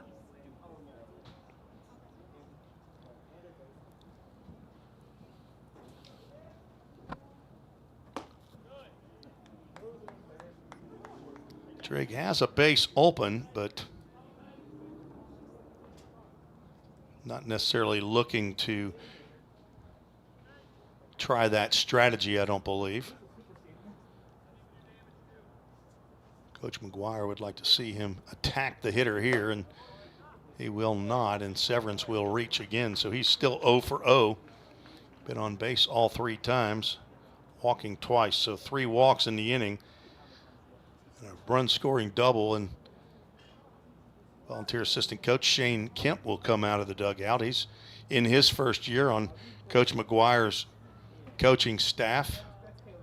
Coach McGuire was thinking he was going to have 2 volunteer assistants with Coach Ripel and Shane Kemp, but John Ripel had an opportunity he could not turn down, and he will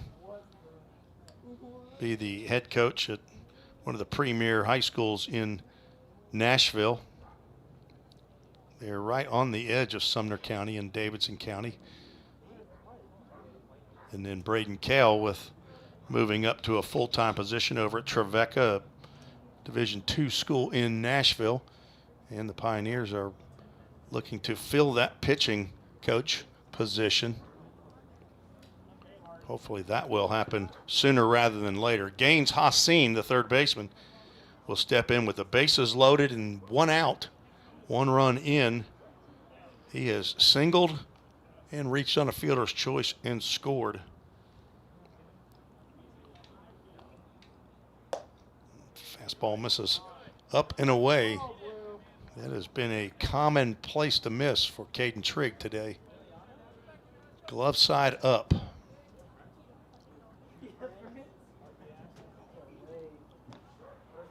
Swing and a miss on another fastball up. Seen in the position that Reggie Cooper was in. Bases loaded and 1 out. Cooper delivered a sacrifice fly out to right field. Trigg looking for a ground ball here. Does not get it. He gets a fly ball to right field. Mashinsky with a good arm makes the catch, and the throw to the plate. It's a good one. Falsone cannot handle the short hop. And down to second base will go Nate Severance. That throw just a little bit too strong, actually. If it was a little bit lower, that hop may have been a little truer for Falsone. But a little bit of a short hop and pretty quick off of that artificial turf. So Hassan gets the sacrifice fly and delivers run number 2 of the inning as Christian Mason comes in. Alec Whitlock moves over to third base. There's a ground ball to short. Plummer on 2 hops. Grabs and throws low to Melton, who is able to pull that one in for out number 3. But Phoenix scored 2 more on 1 hit. No errors. 2 runners left on board. Pioneers find themselves down by 4, headed to the top of the 5th. You're listening to the Vol State Sports Network.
New pitcher out on the mound for Cumberland is number 28, and that's what we're going to call him. We don't have a number 28 on the roster. There's a chance somebody in the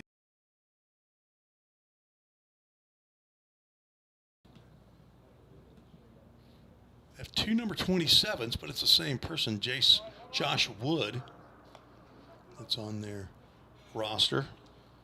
He's pitching to Lex Falsone, who flew out to center field in the 3rd inning. Taps that one off of his foot toward the Phoenix dugout. Cumberland with 3 in the 3rd and 2 in the 5th. Lead 5-1 over the Pioneers.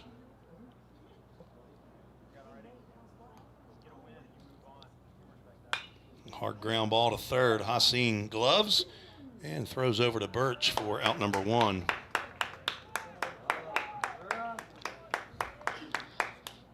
Must be Gaines Hassan's brother sitting right in front of us with the loud clapping going on.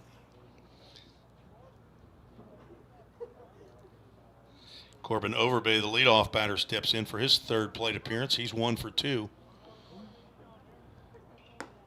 Breaking pitch misses outside.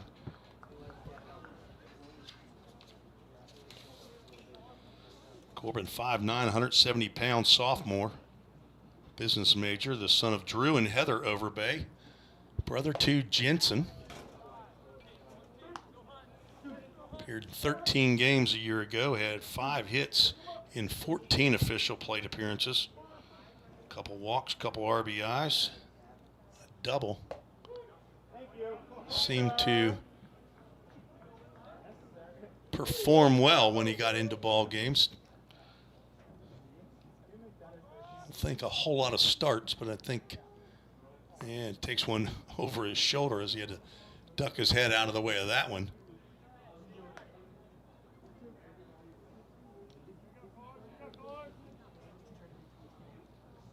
Started at 82 degrees at 2:58 today. A 9-inning contest. Apparently a 20-game limit in the fall for Vol State, as we have a Full Count Ministries full count. Corbin Overbay, one of the 10 players on the squad that is joined on to the Full Count 242D group. He drives one high in the air to left field. This should be easy for Christian Mason. He'll make the catch, and I'm not sure that's, let's see if that's still Christian Mason out there.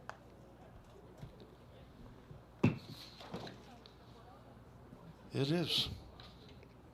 Left-handed throwing Christian Mason. 2 outs now as Drew Webster steps in.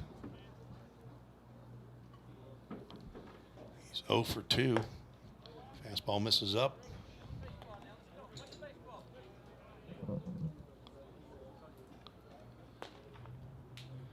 Lined into a double play at a smoked line drive to Haseen at third. And he drives one over Haseen's head here and gets his first base hit of the ball game. Webster now 1 for 3. The 2-out base hit brings Landon Luderman to the plate, who's 1 for 2.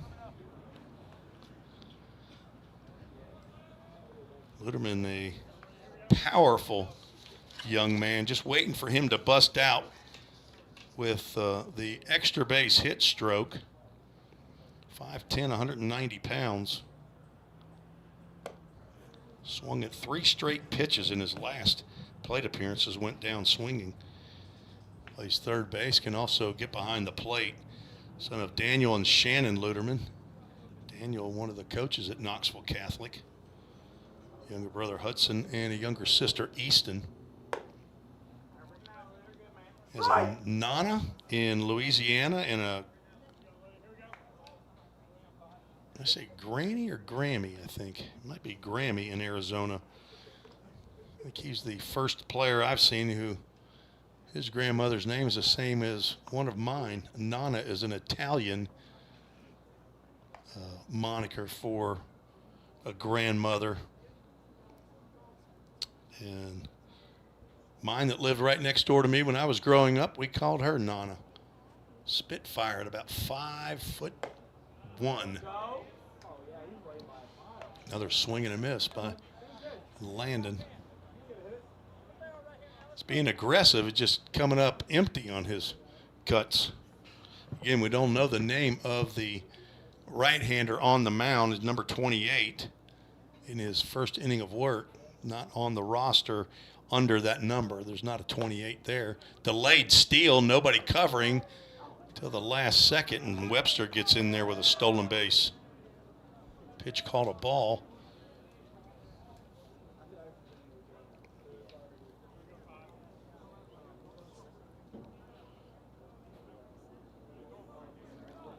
Four hits for each team, but Cumberland with 5 in the run column. Luderman could get him 2 runs closer with a big fly right here on a 3-1 count. And he won't get a chance as that pitch misses way above Luderman's head, high and outside. This will prompt a visit from who I believe is Derek Lowe. See if we can find out.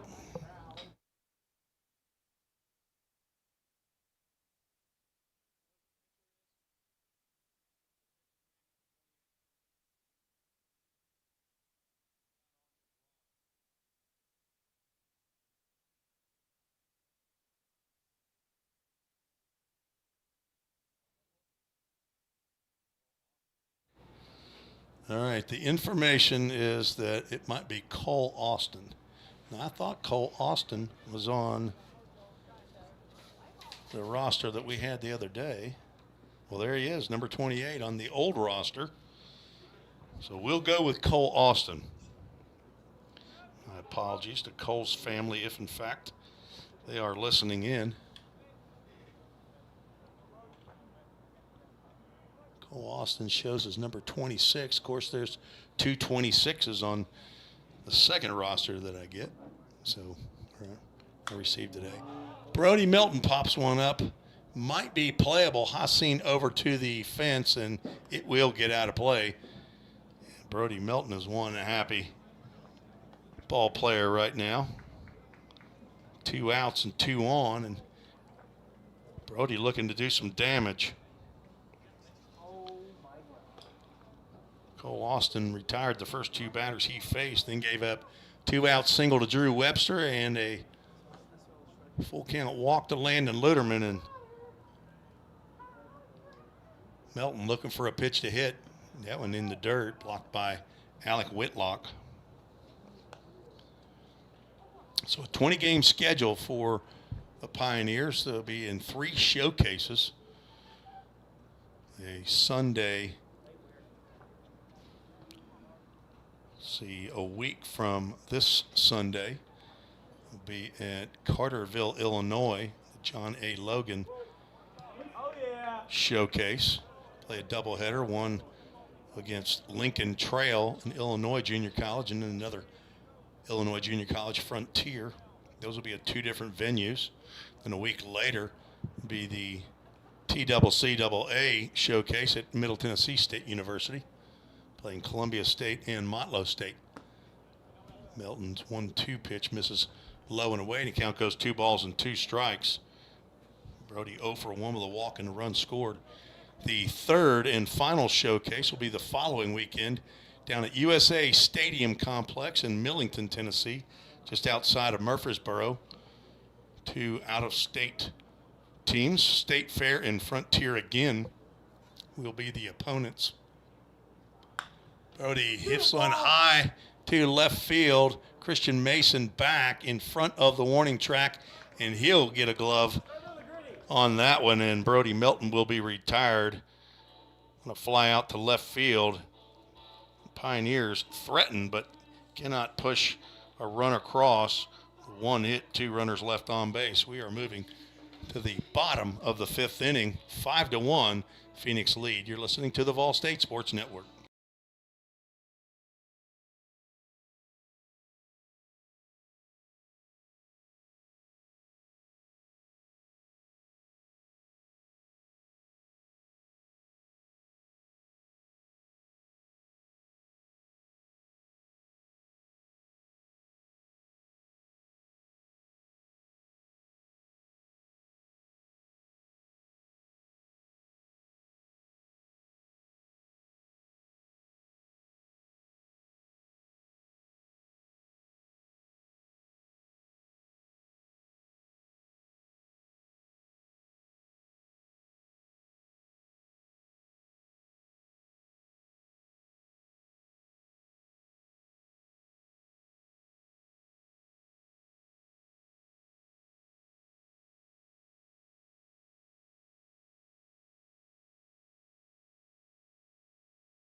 A Summit Concrete call to the bullpen for the Pioneers. Jack McLaury, a two-way player. See if I have him under my pictures. I do. Number 12, 6'1", 155-pound right-hander will face Jackson Sheffield, Hunter Williams, and Wyatt Hurt here in the bottom of the 5th inning. First pitch in there for a called strike. McLaury from Las Casas, Tennessee, attended Independence High School where his father, Mike, was the head coach. Mike and Ashley McLaury are Jack's parents. He has a brother named Judd. There's a sharp ground ball that just eludes Drew Plummer's glove. He may have got a little bit of leather on that one as it got out to Reggie Cooper for a base hit. 5th hit of the ball game for Cumberland JV squad. Jackson Sheffield now 1 for 3. McLaury has a Grandpa Mahoney and a Grandma Deb in Iowa and a Mimi in Murfreesboro. Falsoni keeps that one from the backstop. McLaury did not throw on Saturday. Pioneers 9 pitchers in the 12 innings of work. McLaury, after delivering a couple strikes to Jackson Sheffield, now has gone 2-0 to Hunter Williams, who's 0 for 2. Pioneers looking for their first do-dat double play of the year. And there's a fastball in the outside corner called strike. Had plenty of do-dat doubles.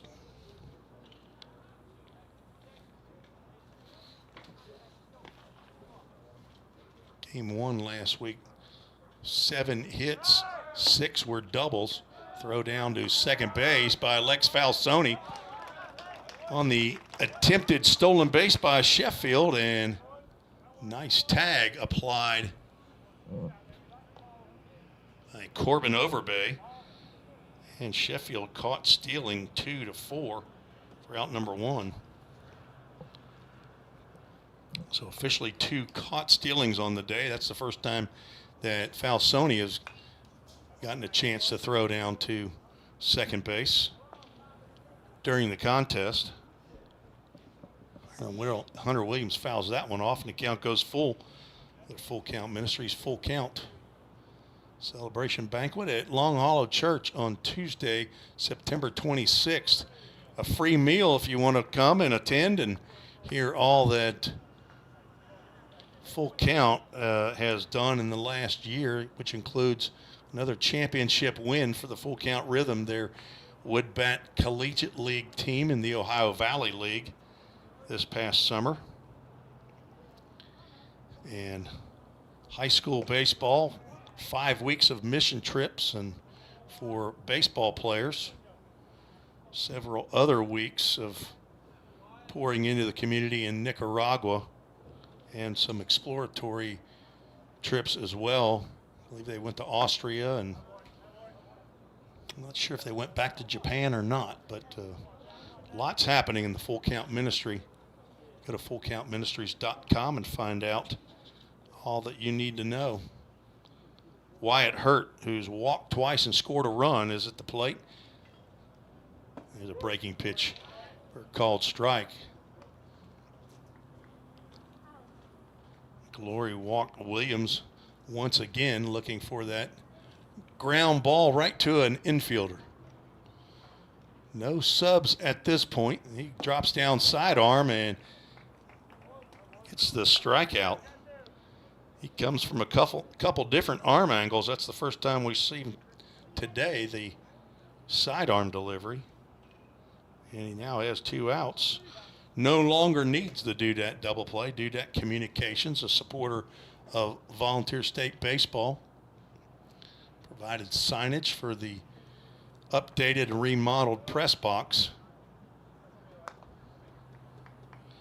Christian Mason, the right-handed swinging, left-handed throwing outfielder, at the plate now, grounded out to third, walked and scored in the 4th.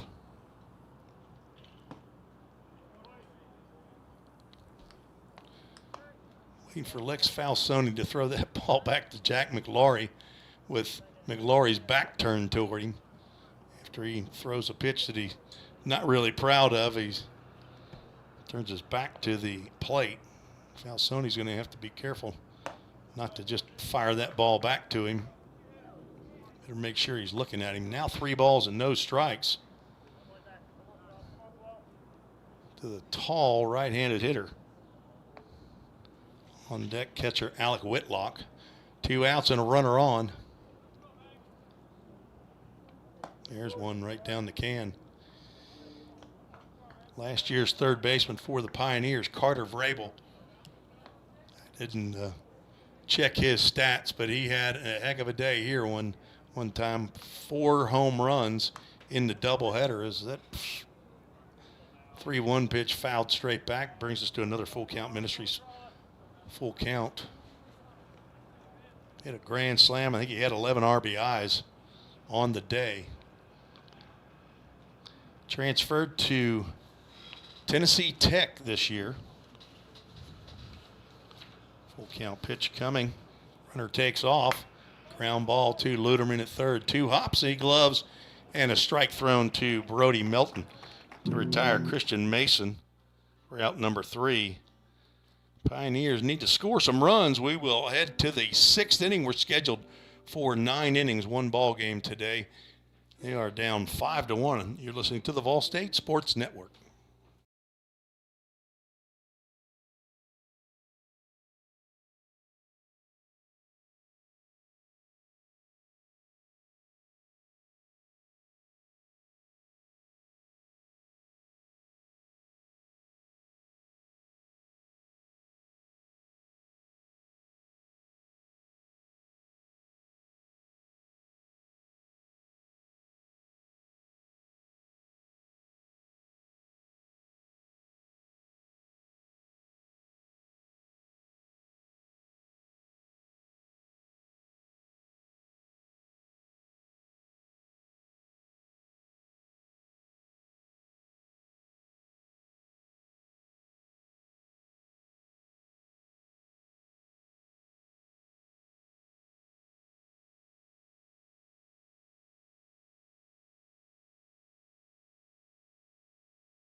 Tim Reese and Sam Wilson back at Cumberland University in Lebanon, Tennessee. We move to the top of the 6th inning. Ball State will send Cannon Lewis, Jacob Hyder, and Reggie Cooper. Or at least that's who's scheduled to face the new pitcher, number 27. We believe it to be Josh Wood. He misses with his first 2 offerings to Lewis, who is 0 for 2, ground out, and reached on an error. Designated hitter here in a 10-batter lineup.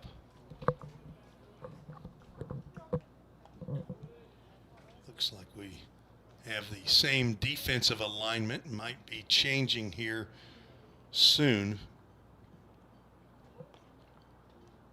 Here in the last couple innings, 3-0 pitch in there for a called strike. As I said, Carter Vrabel was with Vol State for 2 years, transferred to D1 school Tennessee Tech as that one was lifted out to right field. Sheffield still on the move toward the line, and he will make the grab for out number 1. Jacob Hyder will step to the plate. Landon Gotze transferred to Belmont University after 2 years with Vol State. Jace Mizell, 2-year player, moves on to Trevecca Nazarene University. Nathan Rhodes, left-handed pitcher, went to Bethel University. First pitch swinging hitter fouls that one off. Cade Sanders to Tusculum University, a right-handed pitcher. Country, Cade McKee, left-hander. 5'11" from Georgetown, Kentucky. Goes to Midway University, basically his backyard. There's a ground ball to first. That'll be a piece of cake for Caden Birch. 2 quick outs for Josh Wood. Reggie Cooper stands in. Eli Klapfelder goes to the NAIA school down in Atlanta, Reinhardt University. We'll see them later this fall. Ethan Huddleston, the aforementioned infielder for Vol State, goes to the University of Montevallo. There's a drive out to center field, sends Nate Severance back, but he will get around and make the grab. First pitch swinging Reggie Cooper, and then I think that was about 5 pitches delivered by Josh Wood. Let me finish this lineup. Ethan here goes to Earlham College. I believe that's in Indiana. Matt Hall moves on to Maryville College, a D3 school. Braden Vineyard will see this fall from Kentucky Wesleyan. And Danton Reinhardt moves on to UT Southern. Ryan Wells, who was on the squad in the fall a year ago, I understand, has come back and started playing some baseball and playing down at UT Southern as well. We'll take a break and tell you about the new pitcher when we return on the Vol State Sports Network.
Tim Reese and Sam Wilson back at Cumberland University. We move to the bottom of the 6th inning.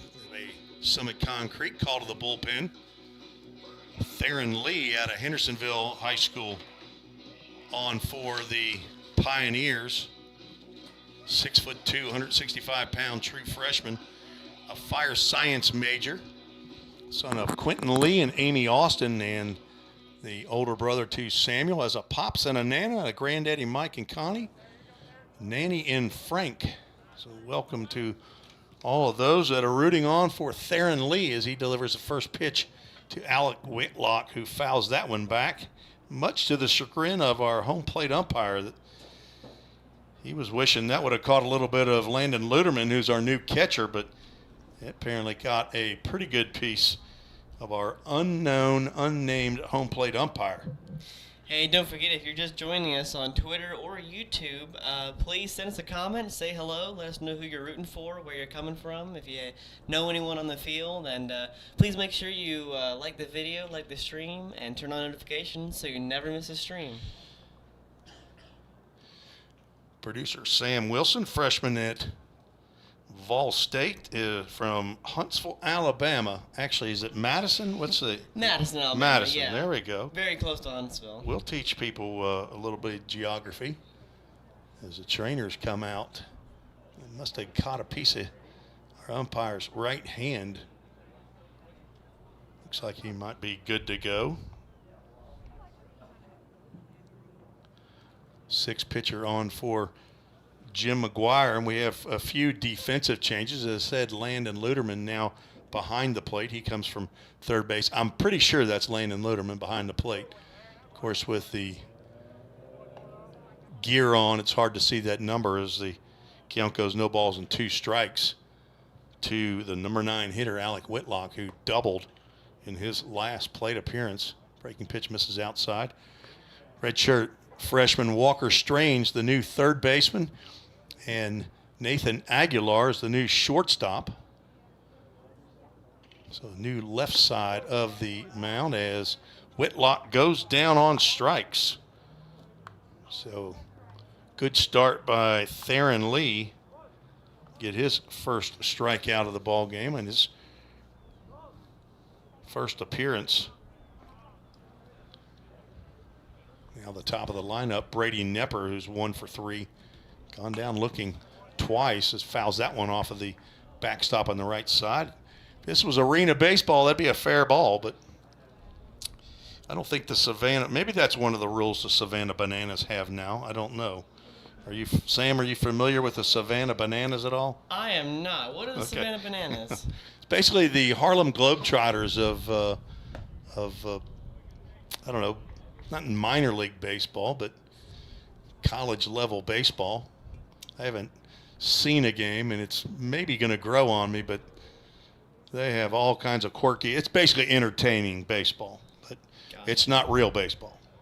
I see. That's very interesting. Something I'll need to check out. By the way, we have a comment from Chris Birch again, watching again. And so is Caden's family in San Antonio, Texas, and Dupo, Illinois. Maybe I'm pronouncing that wrong. They're becoming quite the following. Yes, they are regulars. Chris Birch. He keeps moving around, though. Go from Conroe to San Antonio. 3 balls, 1 strike to Hassan, and apparently that one gets home plate umpire again, who comes out from behind home plate. He needs more gear on, I think. He is now walking out. And that strike will bring us to a Full Count Ministries full count. Landon Ludeman will go out and chat with Theron Lee. It's going to take me a little while to get used to some of these uniform numbers. This last year, number 40 was worn by Reed Mashinsky, so I got to get used to Theron Lee wearing 40 and Mashinsky wearing 14, which was Jake Burris's number a year ago. So broadcasting and being around these teams is good for my mental acuity, I hope. Breaking pitch driven high and out to left center field. New center fielder Zach Zimmerly, one of 2 Ball State players to help Team Reese coach in the Full Count Fall League. He's the new center fielder, takes over for Reggie Cooper. 2 out now for the Phoenix. That will bring Nate Severance to the plate. Brady Napier now 1 for 4. Severance still looking for his first official plate appearance. 2 walks and a sac bunt as he swings and misses that offering.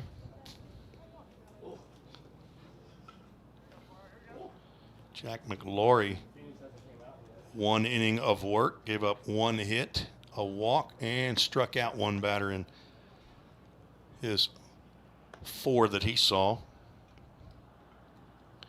Gave up no runs.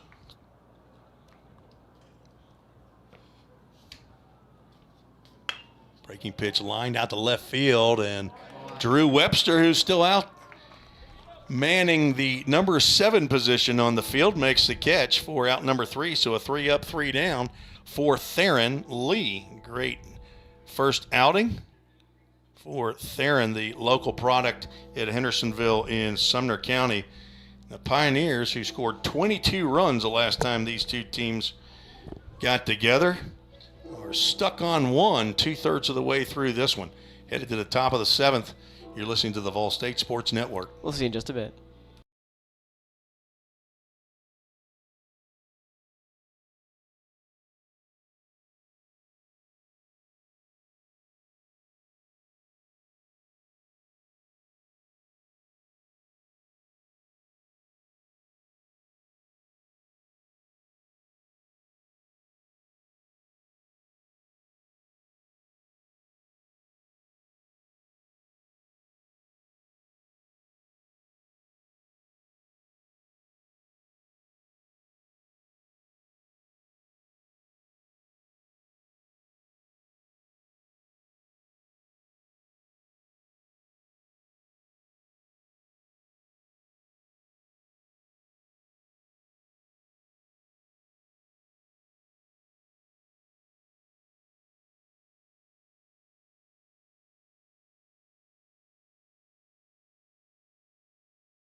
All right, everybody. We are about to head into the next inning. We have another comment on YouTube from user Goodsnake saying, Jody Z is always watching.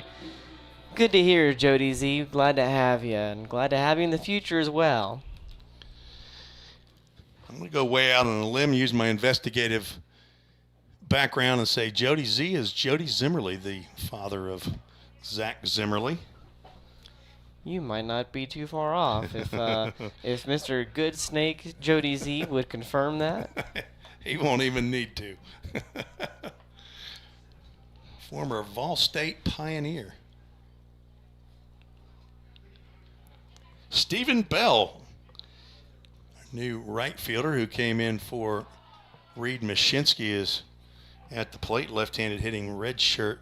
Right? He's not a red shirt. He's a sophomore. He's a transfer from Alderson Broadus in West Virginia. Here's a ground ball that just sneaks under the glove of our new pitcher. It is Will Graham, number 15. Second baseman, I believe that's still Hunter Williams out there at second base. Gloved it, keep it in the infield, but that'll be an infield single for Stephen Bell. And our Jersey Mike's first sub of the game, Stephen Bell, as he gets a plate appearance. And now Nathan Aguilar, freshman from Rockvale High School. Our new shortstop, came in for Drew Plummer.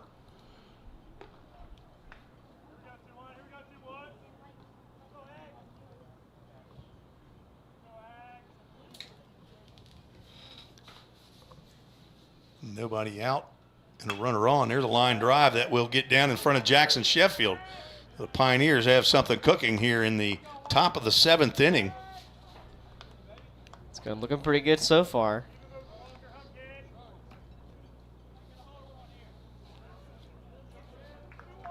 That's what I've noticed. Their issue is they've been hitting balls, but they've been hitting them as pop flies, and they're pretty easily caught. But a couple line drives to get them on the ground, but far enough out to get runners on bases with 1 and 2 on right now. Now Walker Strange, the third change for Coach McGuire, comes into the 10th spot in the order for Lex Falsoni.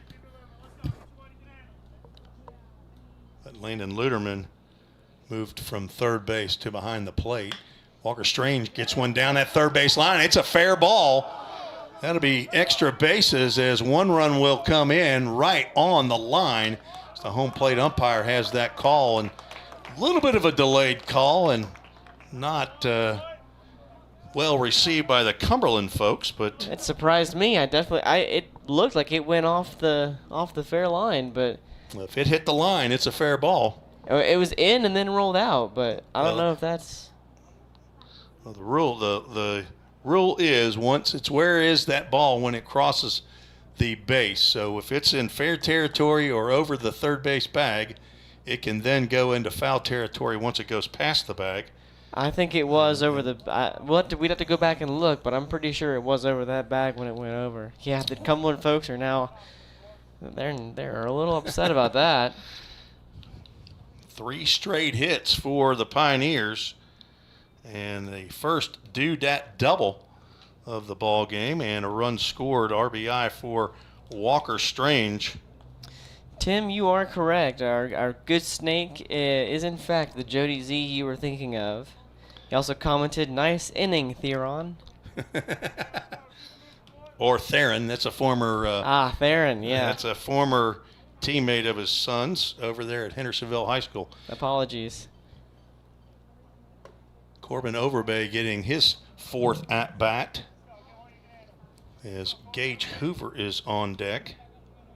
He'll come up for Drew Webster.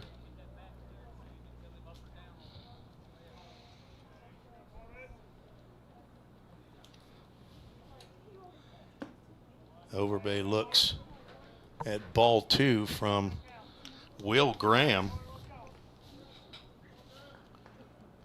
Graham started game 2 on Saturday, did not fare well In an inning and a third, gave up 3 hits, walked 5, gave up 6 runs, and it's not looking real good so far today.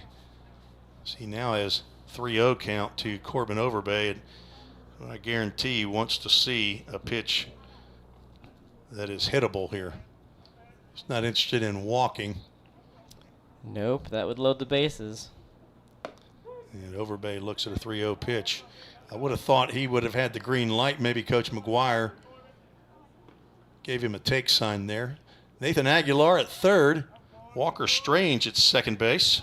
3 hits back to back. Overbay will take the 5-pitch walk. And that will load the bases.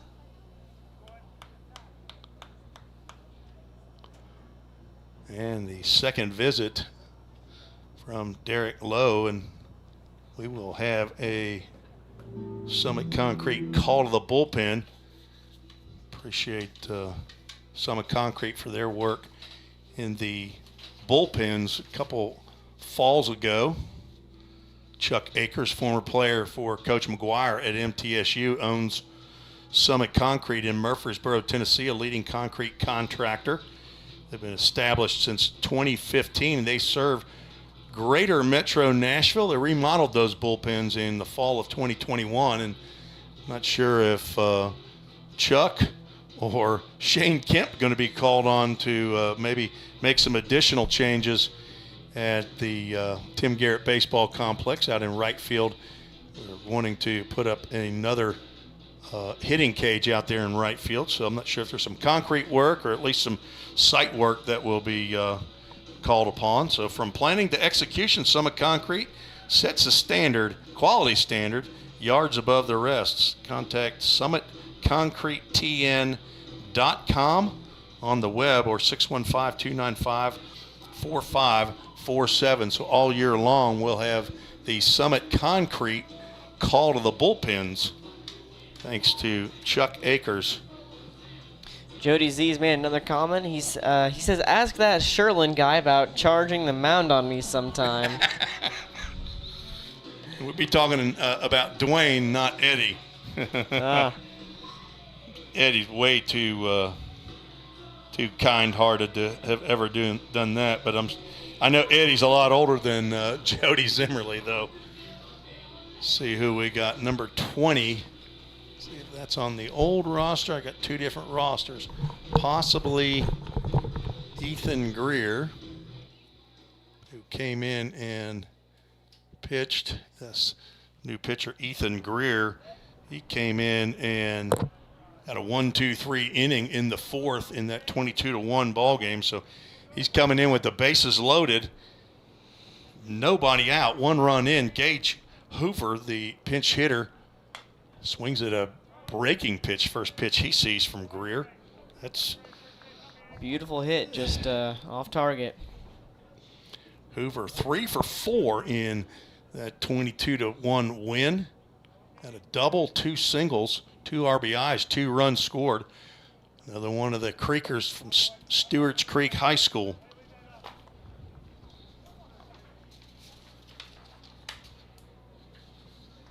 .6', 200-pound freshman from Smyrna, Tennessee, a general studies major, the son of Mike and Angie Hoover. Another foul ball. That one just nicks the top of the backstop, comes back into fair territory. Gage has a younger brother, Michael, has a Pap, and Grandma Homer in a Pap, and Grandma Hopper, all in Pittsburgh, Pennsylvania. So I'm assuming Gage Hoover's family is from the Steel City. He's now looking at a 1-ball, 2-strike count. Corners are in, and he lines one out to right field, continues his hitting ways.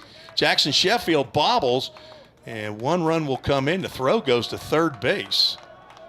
Kind of unusual there, but Coach McGuire will hold up Walker Strange, as all runners had to hold up anyway on the line drive just to make sure it wasn't caught. But Gage Hoover having a fantastic beginning to his college fall season. Now Landon Luderman steps to the plate. He's 1 for 2 Single strikeout and a walk, and comes up with bases loaded. Swing and a miss. He's got a hole in that bat, Daniel. We might need to get him a new bat. Had a big orange bat right there. Come up empty today. And there's a called strike. Another strike.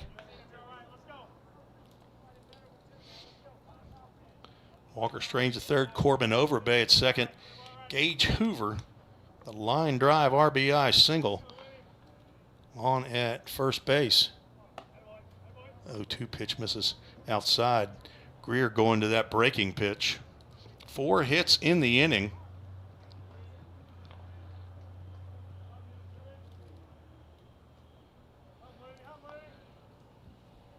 Pioneers have doubled their hit output for the ball game here in the inning.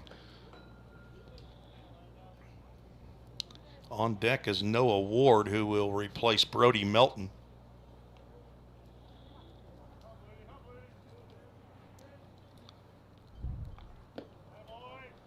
Another pitch misses. Luderman has worked the count full count ministries full count. Josh Carmen, Director of Baseball Operations, a very busy man, is the head coach and general manager of the Full Count Rhythm. He's also a volunteer assistant coach at Trevecca Nazarene. Swing and a miss, and Luderman goes down. That is out number 1.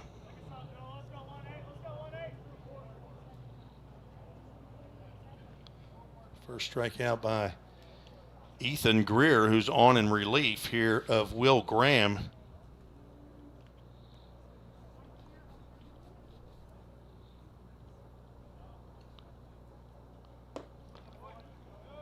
Noah Ward, sophomore from Knoxville, Tennessee, gets his first plate appearance of the day. Noah, second-year player for Vol State, took a gap year, played with the BCA Athletics. That's grounded to third. This will get 1 run. Ward can beat it out, and he will. Tried to get the double play, but a fielder's choice RBI for Noah Ward as he taps that one slowly down to third base. I mean, we have runners on the corner, and we've now scored 3 runs this inning, almost tying the score 4-5 with Cumberland still in the lead. Walker Strange comes in to score. Now Tyler Holsworth, the new batter, is in for Cannon Lewis. Tyler recovering from labrum surgery on his right shoulder from last December. Not playing in the field, but he can hit. Working on getting back in the throwing routine. Greer's offering, misses low and away. Cam goes 1 ball, 1 strike. Tyler Holsworth from Norcross, Georgia. Had a medical red shirt a season ago.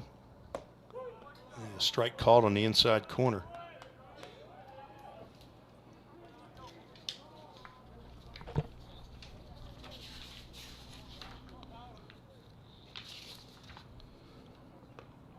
Holsworth, 6 foot, 180-pound redshirt freshman. Son of Jeff Holsworth and Rachel Holsworth in Norcross and Peachtree Corners. Like the hit and run was on right there, although that would be a run and hit with 2 strikes. Holsworth fouls that one down the right field or first base line, just off of the front padding of the Pioneers dugout down the first base line. Jacob Hyder standing on deck if Holsworth can reach 2 outs. 3 runs in. Fastball misses high.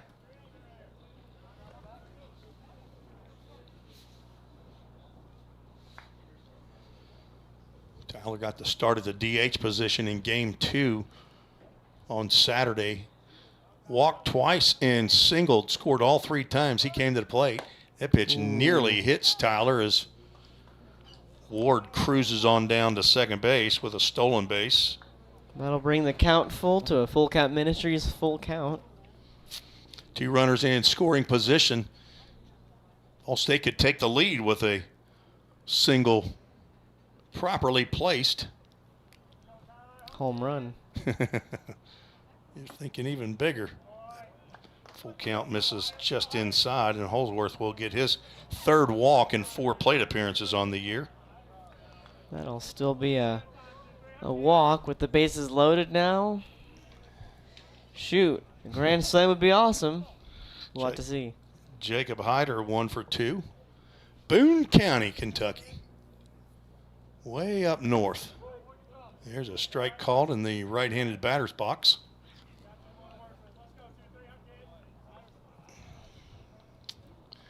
Take a fungo to hit that ball right there.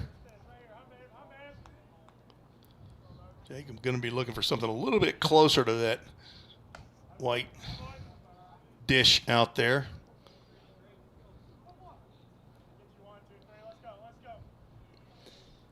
Maybe this weekend we might get to see Jacob behind the plate. Still recovering from his hand injury. 2 balls and a strike. Still waiting for Jacob to send me his biographical information. All I have is 6'2", 205 freshman from Florence, Kentucky, just south of Cincinnati. Don't have his parents' names or siblings or grandparents as he looks at a fastball at the letters for a called strike. Count goes 2 balls, 2 strikes, 2 outs. Bases are loaded with Pioneers. 3 runs are in. 3 straight hits to begin the inning. That 2-2 gets in. Jacob thinks he walked, but he doesn't realize as the runner got off of first base and an alert Alec Whitlock throws down to first base. Holsworth has to scamper back to the bag, but that was almost, it is a full count now. Yeah, now it's a full count Ministries full count, but with the bases loaded and 2 outs. That was scary over there for a second. I don't think he realized that first pitch that was out in the right-handed batter's box that the umpire called it a strike. And now he'll take the walk. There we go. And he gets an RBI for his efforts. I can understand that. I thought that ball's a little wide myself, but his call is his call. Well, that'll tie the score at 5-5. Still with 2 outs, and the bases loaded. And guess who's coming to the plate? What is that? Big Snake, White Snake? What was Jody Zimmerly's name on there? Good Snake. King Snake? Oh. Good Snake, yes. Well, here's his son, Zach Zimmerly, one of his sons. He has 2. I call him Coach. He and Drew Webster, one of the 2 of the coaches for Team Reese, along with my son Wilson. They'll be at it tomorrow night as Team Reese play the last doubleheader of the regular season. Zach Zimmerly looks at a pitch down in the dirt, and Noah Ward will come headfirst Superman slide across home plate on that wild pitch, and the Pioneers take the lead. A heads-up play by Noah Ward. Zach Zimmerly had no idea that that ball had gotten away, and he had his head down. Jody, going to have to talk to him about helping his teammate out. He did not let him know, but that took an RBI possibly away from him as the ball's one-hopped back to the pitcher. Well, let's see if he can give us some power behind that. We might be able to get another one in. We have the 2 and 3 is. Strike called. I think he's 3-0 pitch. I think he's holding that to see if he can get walked, unless he can get that perfect pitch. Because he's 3-1 right now.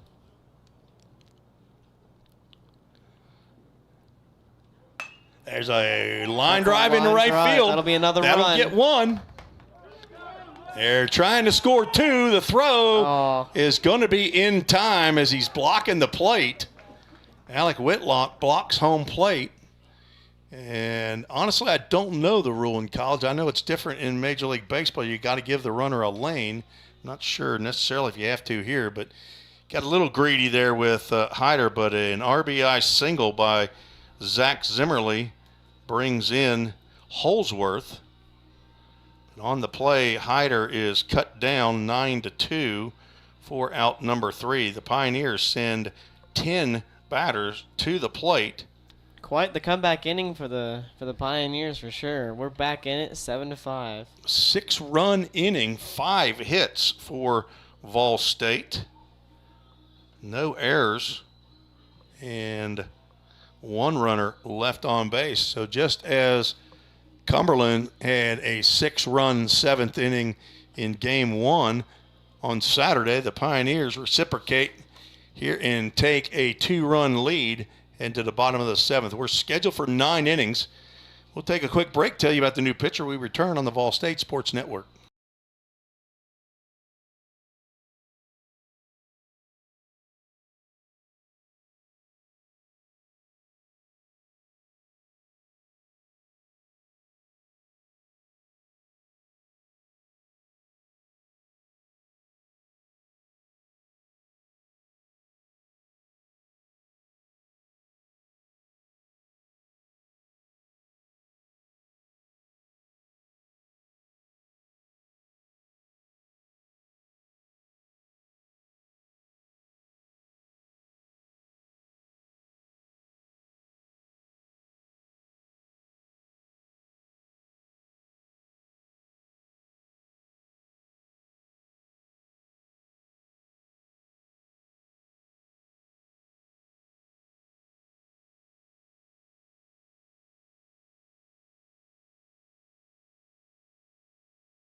Tim Reese and Sam Wilson back for the bottom of the 7th inning, where the Pioneers have taken the lead after a 6-run 7th. We have some more Jersey Mike subs out there for Vol State. We'll get to those in just a minute, as we have pitcher number 7 on for Vol State. That is Cooper Anderson. He delivers the first pitch in the dirt to Gaines Hassin, the third baseman. Cooper, 6 foot, 175-pound freshman from Ravenwood High School. There's a ground ball to Nathan Aguilar at short. He picks and throws to Noah Ward, the new first baseman, who came on for Brody Melton. Nice stretch by Ward down at first base to get out number 1.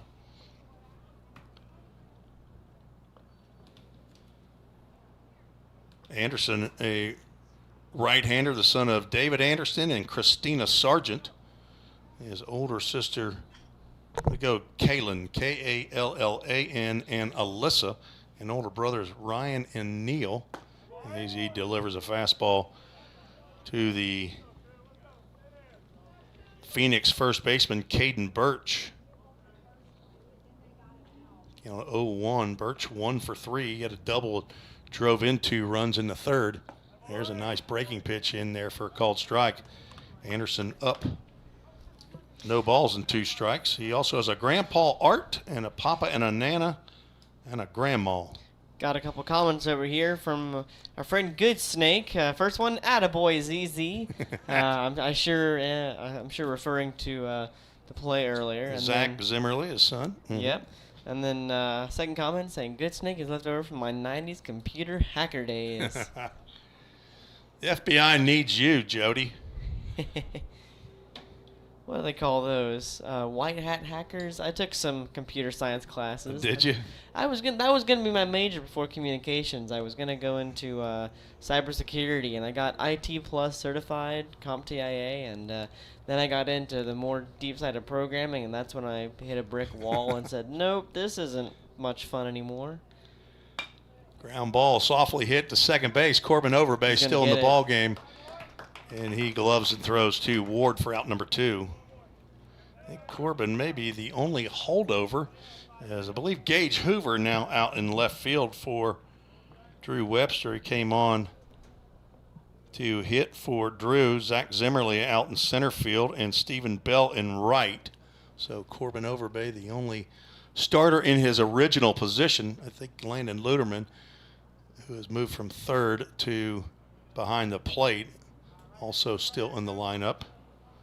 Jackson Sheffield, right fielder for Cumberland, 1 for 3. Now at the plate, thanks to Jersey Mike's, located almost right across the street in a nice little strip center with Star Physical Therapy right next door. So I think Braxton Alexander heads over there soon to do some physical therapy. It's right next to Vol State. So we thank folks over at Jersey Mike's. I think it's the best sub around. So thanks to Michelle Fuller, their marketing director, and Julie Garrett Johnson, the manager of that store, as Sheffield swings over the top of a Cooper Anderson fastball. Voted best sub by this announcer. That's me. Located at 940 Memory Lane, Gallatin, Tennessee. 2-2 to Jackson Sheffield, who's number 2. Would have been too perfect for that to have been a strike 3, but we'll get to a Full Count Ministries full count.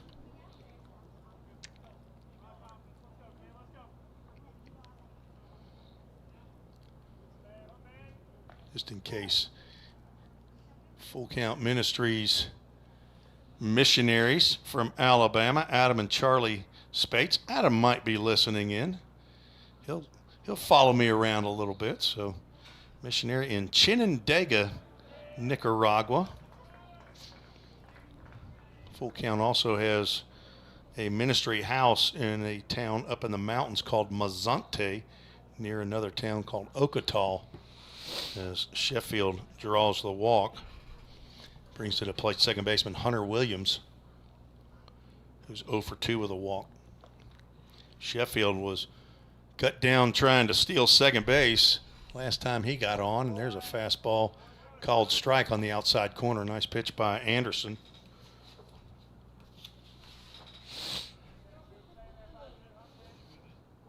Looks like first base is wanting to steal. He's got a big lead down there, but he does not go. That one's tapped toward the Pioneer dugout.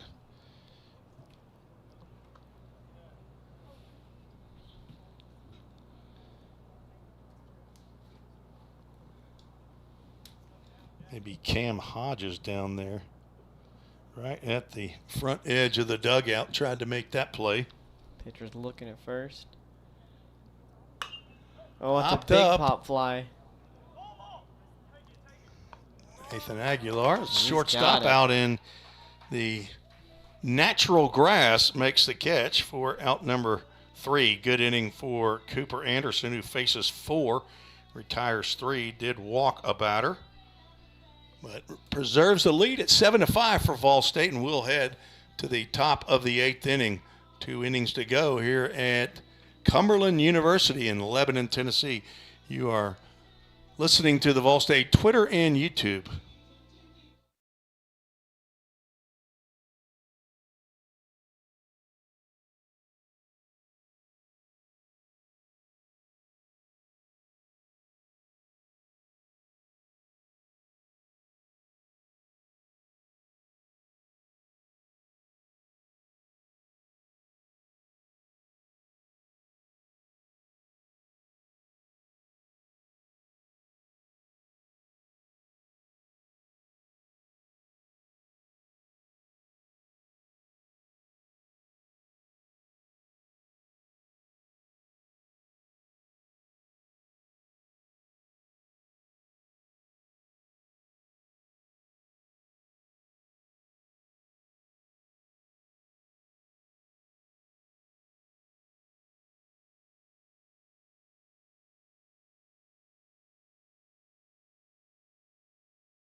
Welcome back. We're in the top of the 8th inning. Stephen Bell will get his second plate appearance in 2 innings. He led off that 6-run 7th with an infield base hit. He'll face different pitcher. It's a ground ball to second this time. Easier play for Hunter Williams, and he throws out Stephen Bell.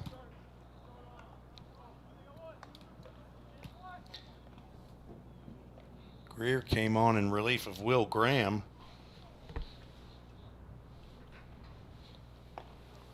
Gave up a hit and actually 2 hits and a couple walks. Nathan Aguilar had the second of 3 straight hits, a single in the right field. Later came around to score.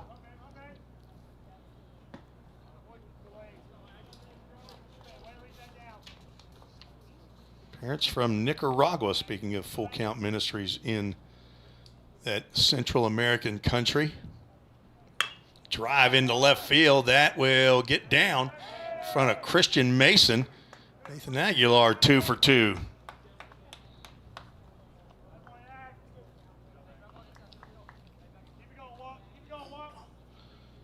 Logan Molnar, who also had labrum surgery in, I believe, May, who was the starting shortstop probably halfway through the season a year ago, unable to play so far in the fall. He can do a little fielding, but he has not been hitting yet, but still trying to take it a little bit easy on that recuperating shoulder. So Coach McGuire will probably hold him out until he's good to go. Meanwhile, Drew Plummer, Nathan Aguilar, Zach Zimmerly get in some innings at shortstop until Logan Molnar is able to get in over there. Tyler Holsworth also can play some shortstop. He is also recovering from labrum surgery on his throwing shoulder. Throw over to first base, Aguilar back. Walker Strange, who had a double right down the third base line, right over the third base bag, drove in a run in the 7th. He drove in Stephen Bell. At the plate, taps one foul. Covered Walker this past summer. He was one of the players on the championship full count rhythm in the Ohio Valley League. 6'1", 215-pound redshirt freshman, transferring from Lipscomb University. Jeff Forehand's squad over there, and 2 miles down the road from Belmont. Breaking pitch stays high, and Cantwell got a full count, or is it just 2-2? Just 2-2. Okay. For some reason, my Twitter is not working when I go to it. There we go. Now it says it lost connection. Foul ball straight back. Walker from Knoxville, Tennessee. He played high school ball at Christian Academy of Knoxville. Graduated in 2022. General education major. The son of Toby and Aaron Strange. Brother to Shepherd and Rosemary. Has a papa and a granny in Habersham County, Georgia. And a Tati and Nanny in Knoxville. And that will bring it to be a Full Count Ministries full count. On deck, Cam Hodges, who will come in for Corbin Overbay, his high school teammate at Sevier County. Strange swings and misses for strike 3. Throw down to second base is in time, so a strike him out, throw him out, and that will retire the side.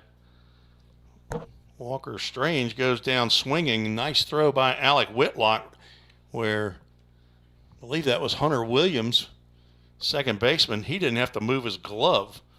So caught stealing. Nice throw by Alec Whitlock, and ends up being 3 up, 3 down for Ethan Greer. So no runs, 1 hit, no errors, nobody left on base. We'll go to the bottom of the 8th. Pioneers still lead 7-5. You're listening to the Vol State Sports Network.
Right, everybody, we're back, and we got a new comment from Country Cade McKee saying, "Go Nears."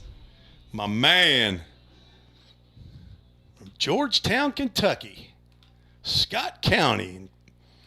Now moving on to Midway University. 3-year player for the Pioneers and part of the first Vol State full count D group, 242 group. Left-handed pitcher, the #1 pitcher for Vol State a year ago. As a semi-concrete call to the bullpen for Vol State brings in R.J. Moore. He will face a pinch hitter, #7. Pops that one up. It looks like it probably will get into the stands. Hope that won't hit anybody. Oh, that might have caught a leg right there. I hope it didn't catch much. That lady, she's sitting next to somebody wearing a Vol State red shirt, so it's a Vol State fan right there. JoJo Fedoric pinch hitting for Wyatt Hurt. 1-1 count, another foul ball. That will come back. See if Fedoric will make. Oh, he boots it. Aww. Fedoric attempted to make the off-the-screen catch. I wonder if the fan will get to keep that ball or not. I'm pretty sure she's not.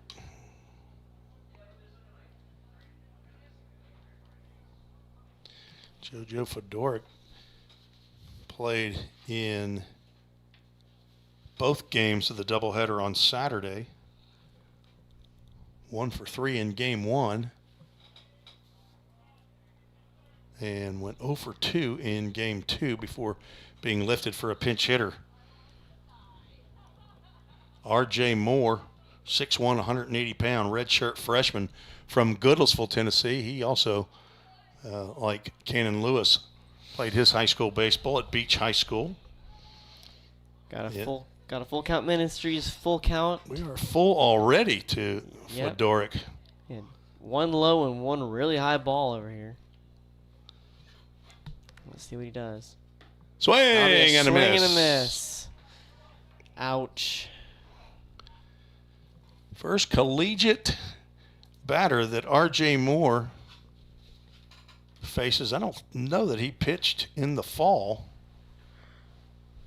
He might have, I'm not sure if he pitched last fall or not. He may have, but at least in 2023, his first batter, he sets down via the strikeout. And we'll bring up Christian Mason, who's 0 for 2 with a walk. Again, choking up on that aluminum bat. First pitch misses outside. RJ is the son of Ricardo Moore, Sr. RJ stands for Ricardo Jr. of Goodlettsville, and his mother, Brooke Heiler, out of Nashville. As a younger sisters, Joy and Hope. As a Nana in Nashville, and a Papa and Gigi also in Nashville. Wearing number 39 here this fall. Delivers fastball up to Mason. Got another comment from your man, Country Cade McKee. Always will be 242 and a Pioneer. Love that kid. Young man. Cade McKee, Cade Sanders, Landon Tucker, Ethan Huddleston, and Birdman, Chase Birdwell, the 5 of the 242 group. We met from the fall and fouled out of play. It might reach the parking lot. Probably did. Won't reach my vehicle. I am not even close. I parked way across the street this time after I learned my lesson. Country Cade McKee. That was a great, great group for our first 242 group. 242 comes from Acts, the book of Acts 242. And Christian Mason's going to be rung up by the first base umpire who says that he broke the plane. And R.J. Moore with back-to-back strikeouts here to start his fall season off. And we'll face number 9 hitter Alec Whitlock, the catcher, who's 1 for 2, walked, scored, and double drove in a run. I was going to ask about 242. What is that?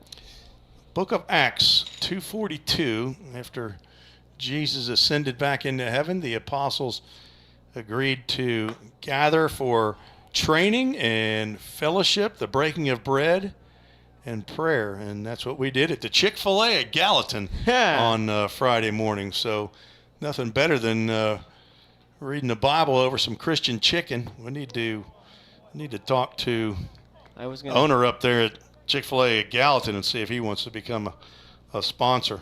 I was going to say, they call it the Lord's Chicken. I go there pretty often. Maybe I can swing by and talk to the owner sometime for you. You can always talk to those owners. I'm not sure if I don't see that one in there all the time. 3 balls and a strike to Alec Whitlock. Leadoff batter Brady Nepper on and deck, and he will get an at bat as Whitlock. A big toss of that bat back to Nepper. Good thing Brady was paying attention. RJ gives up the walk, and Nepper will come to the plate for the fifth time. We'll have a courtesy runner.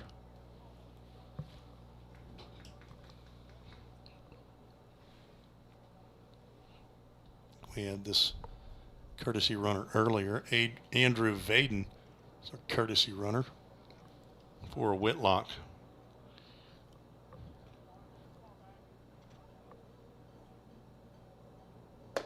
RJ gets a swing and a miss by Nepper, who's 1 for 4. Beautiful swing, just no contact.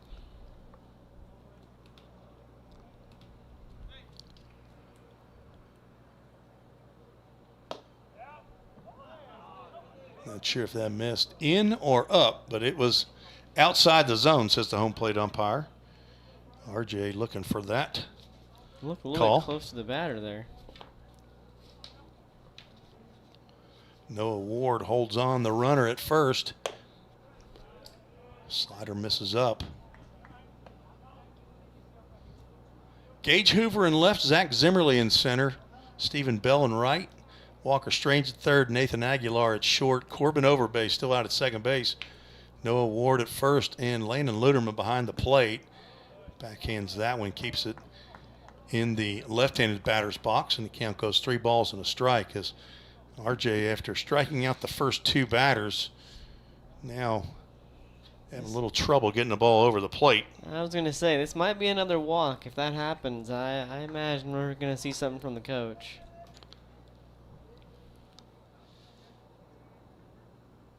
Yep. That is ball 4. And now I imagine, yep, I see movement in the Pioneers dugout. Shane Kemp checks down in the bullpen and shows a sign.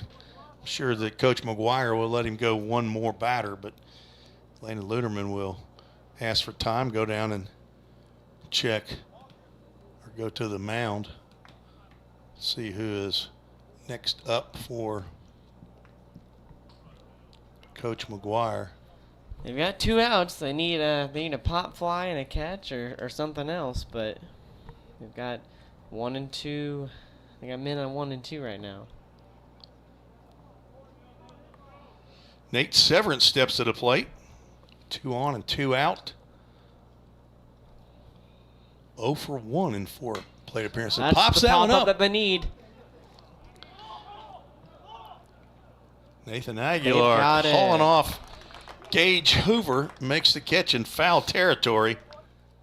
That is what they needed. No runs, no hits, no errors. 2 runners left on base. We will head to the 9th. Pioneers lead 7-5. You're listening to the Vol State Sports Network.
Tim Reese and Sam Wilson, the producer of today's show, back for the top of the 9th inning. We have a Summit Concrete call to the bullpen for the Phoenix of Cumberland Junior Varsity. Wyatt Gateline, wearing number 22, will come on in relief.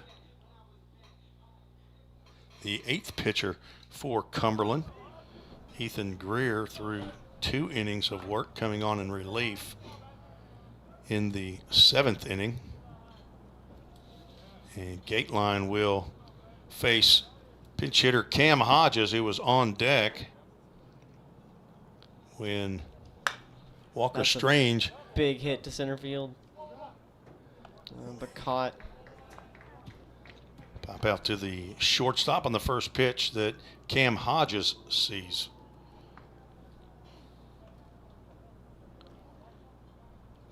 And now Gage Hoover steps in. He had a single to right field. He came in the top of the 7th inning. Gateline coming in throwing strikes. Gateline threw 2 innings and got the win in game number 1. Gave up 2 hits, no runs, walked a batter, and Ooh. throws that one behind Gage Hoover. That's a first. Don't see that every day.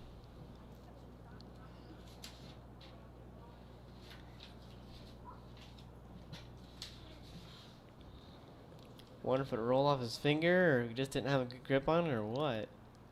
The breaking pitch got out of Ooh. his hand. That one's hitting out to right center field, but Nate Severance will get out there to make the catch in the gap as he was headed toward that Zaxby sign. Speaking of chicken.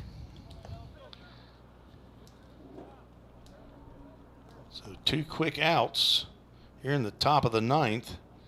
The Pioneers trying to play add-on. Landon Luderman, who's played the whole game, will step in for his 5th plate appearance as a single, 2 strikeouts and a walk. Singled in the first at-bat, but he'll hit a lazy fly ball out to Severance in center field. That'll be another And that is catch. quick inning for Wyatt Gateline. 1, 2, 3. We'll head to the bottom of the 9th with the Pioneers trying to hold on to this 2-run lead. That's gonna wrap it up for them. Let's see if Cumberland can't bring it back. Listening to the Vol State Sports Network.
Summit Concrete call to the bullpen here in the bottom of the 9th. The 9th pitcher for Vol State, Garrett Bruce, 5'11", 150-pound freshman from Gallatin, Tennessee, the home of Volunteer State Community College, an exercise science major, son of Brent and Tiffany Bruce, as younger siblings Grant, Olivia, and Gibson. He has a grandpa and a grandma in Austin, Texas. So he delivers the first pitch to Gaines Hassin. He tried to check a swing, fouls that one off. And they're going to give that one a ball? He hit it, didn't he? yeah, nice. Scoreboard. Oh, scoreboard, okay. Grandpa in Riverside, California, and a grandma in San Bernardino, California. His first appearance in a Vol State fall ball game. Ooh, that's a pop fly. Right to him. Zach Zimmerly over to right center field, right next to Stephen Bell, who met him from right field. So first out recorded via a fly out. And Caden Birch with family in San Antonio listening, along with probably Conroe. We say Belleville, Illinois, they lived as well, as Bruce delivers an off-speed pitch that Birch was well out in front of. And I don't know what year Caden Birch is. Not sure if he's a freshman or he's been here a couple of years.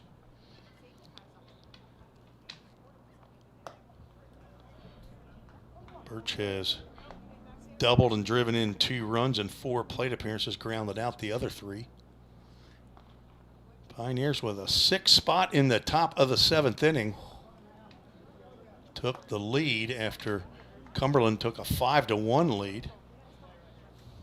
Game 1, the Pioneers on Saturday had a 7-3 lead, and Cumberland scored 6 in the top of the 7th to go ahead 9-7, and that was the final score. Of course, Pioneers came back and won Game 2 22-1 with 12 spot in the 2nd inning. Garrett Bruce struggling here as he has walked Birch.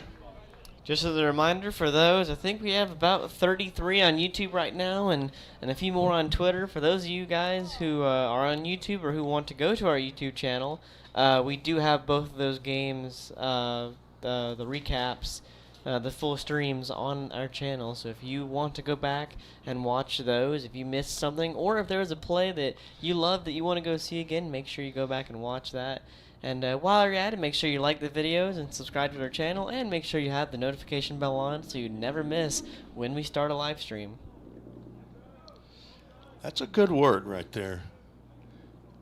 I'm sure Cade McKee got a ding on his phone that said, hey, Vol State is live. Jaron Keyser, Keyser, pinch running for Caden Birch. And a drill out to center field. Zach Zimmerly,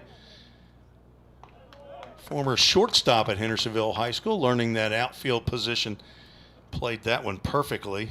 Got another comment here from Chris Birch. He is a true freshman, graduated high school in 2023. All right. So you like to see on these JV squads.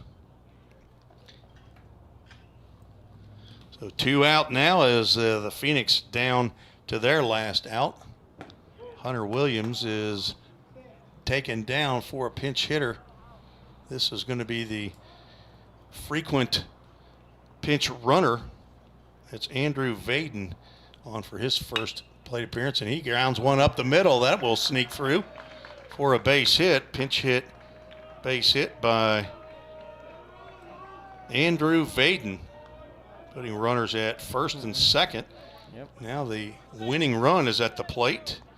Another pinch hitter, number 14, Luke Manning.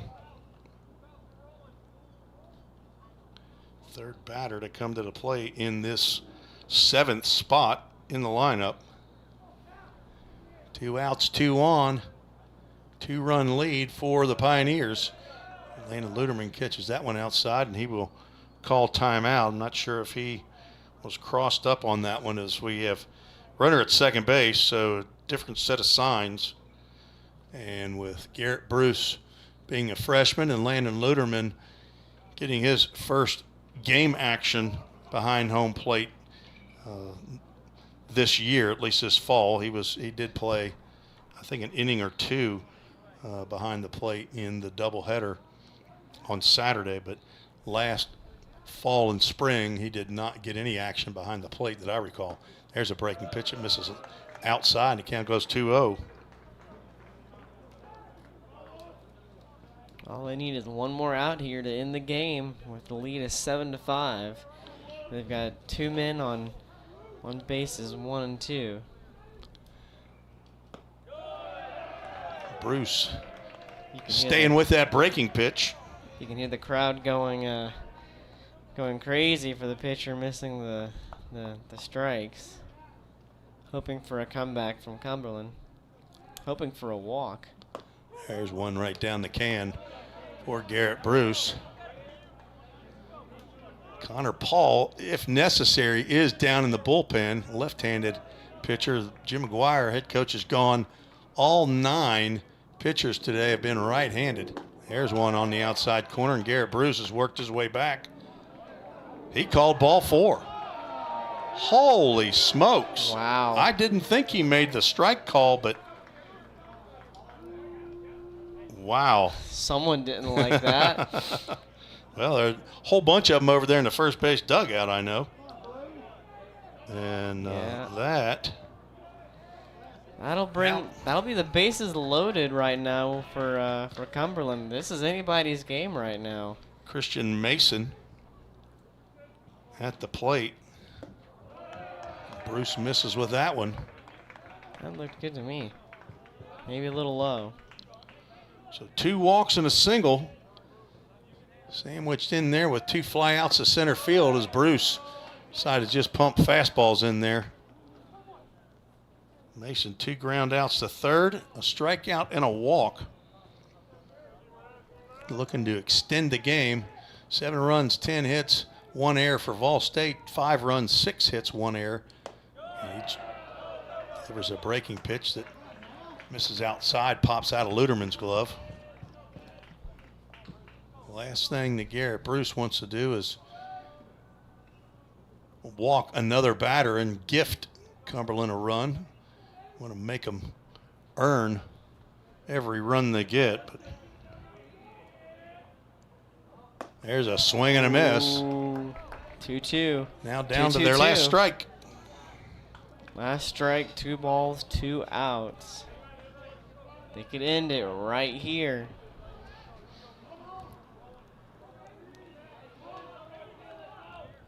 Pitching from the stretch is Garrett Bruce and delivers a fastball. He starts walking it off, but that pitch that he walked Luke Manning on was way better than that one, and we'll have a full count. Ministries full count with 2 outs and the bases juiced. Yeah. Oh, boy. We Ball really don't want to walk him. Base hit will more than likely tie the game, and you get a ball in a gap, and Luke Manning could score. That is ball. Strike 3 on the outside corner. Probably. Oh, man. A makeup call right there would be my guess.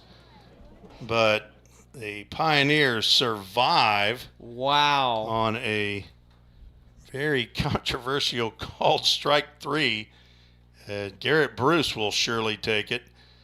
And the third out recorded via the backward K. So no runs come across. There is 1 hit, no errors, 3 runners left on base. And the Pioneers come back to defeat Cumberland 7-5 in a game that took 2 hours and 54 minutes to complete. In a game where you have 9 pitchers that pitch 1 inning apiece, you typically just have to go with the starting pitcher, except Chip Harris was not in the game when the Pioneers took the lead. So that will have to be, who was the 6th pitcher? 1, 2, 3, 4, 5, 6. Theron Lee gets the win. And the losing pitcher will, I believe, end up being, let's see, it would be Ethan Greer who will take the loss. And the Pioneers move to 2-1 on the fall season, and Cumberland JV falls to 1-2 as they have played 3 games against each other. So we will be back on the air on Saturday against Lindsey Wilson, their junior varsity squad. The games are at Vol State in Gallatin, Tennessee. Game time 1 p.m. We should go live on the live stream at about 12:50 p.m. So if you can't be there in person, please join us on this Vol State YouTube channel and on Twitter. And we appreciate your interest in Vol State baseball, whether you're just a fan or a family member. And Sam, another good ball game today. Great job producing as you've been doing. I understand you won't be there for Saturday's game, but thank you very much, Tim. No, I won't, but I hope to come back again in the future to be back here. All right. Well, for Athletic Director Bobby Hudson and Head Coach Jim McGuire, and a big thank you to former and retired Coach Woody Hunt for him coming on to the program earlier today and for their hospitality here at Cumberland University. This is Tim Reese saying God bless you and so long. We'll talk to you on Saturday. You've been listening to Vol State on their sports channel, YouTube and Twitter. See you Saturday.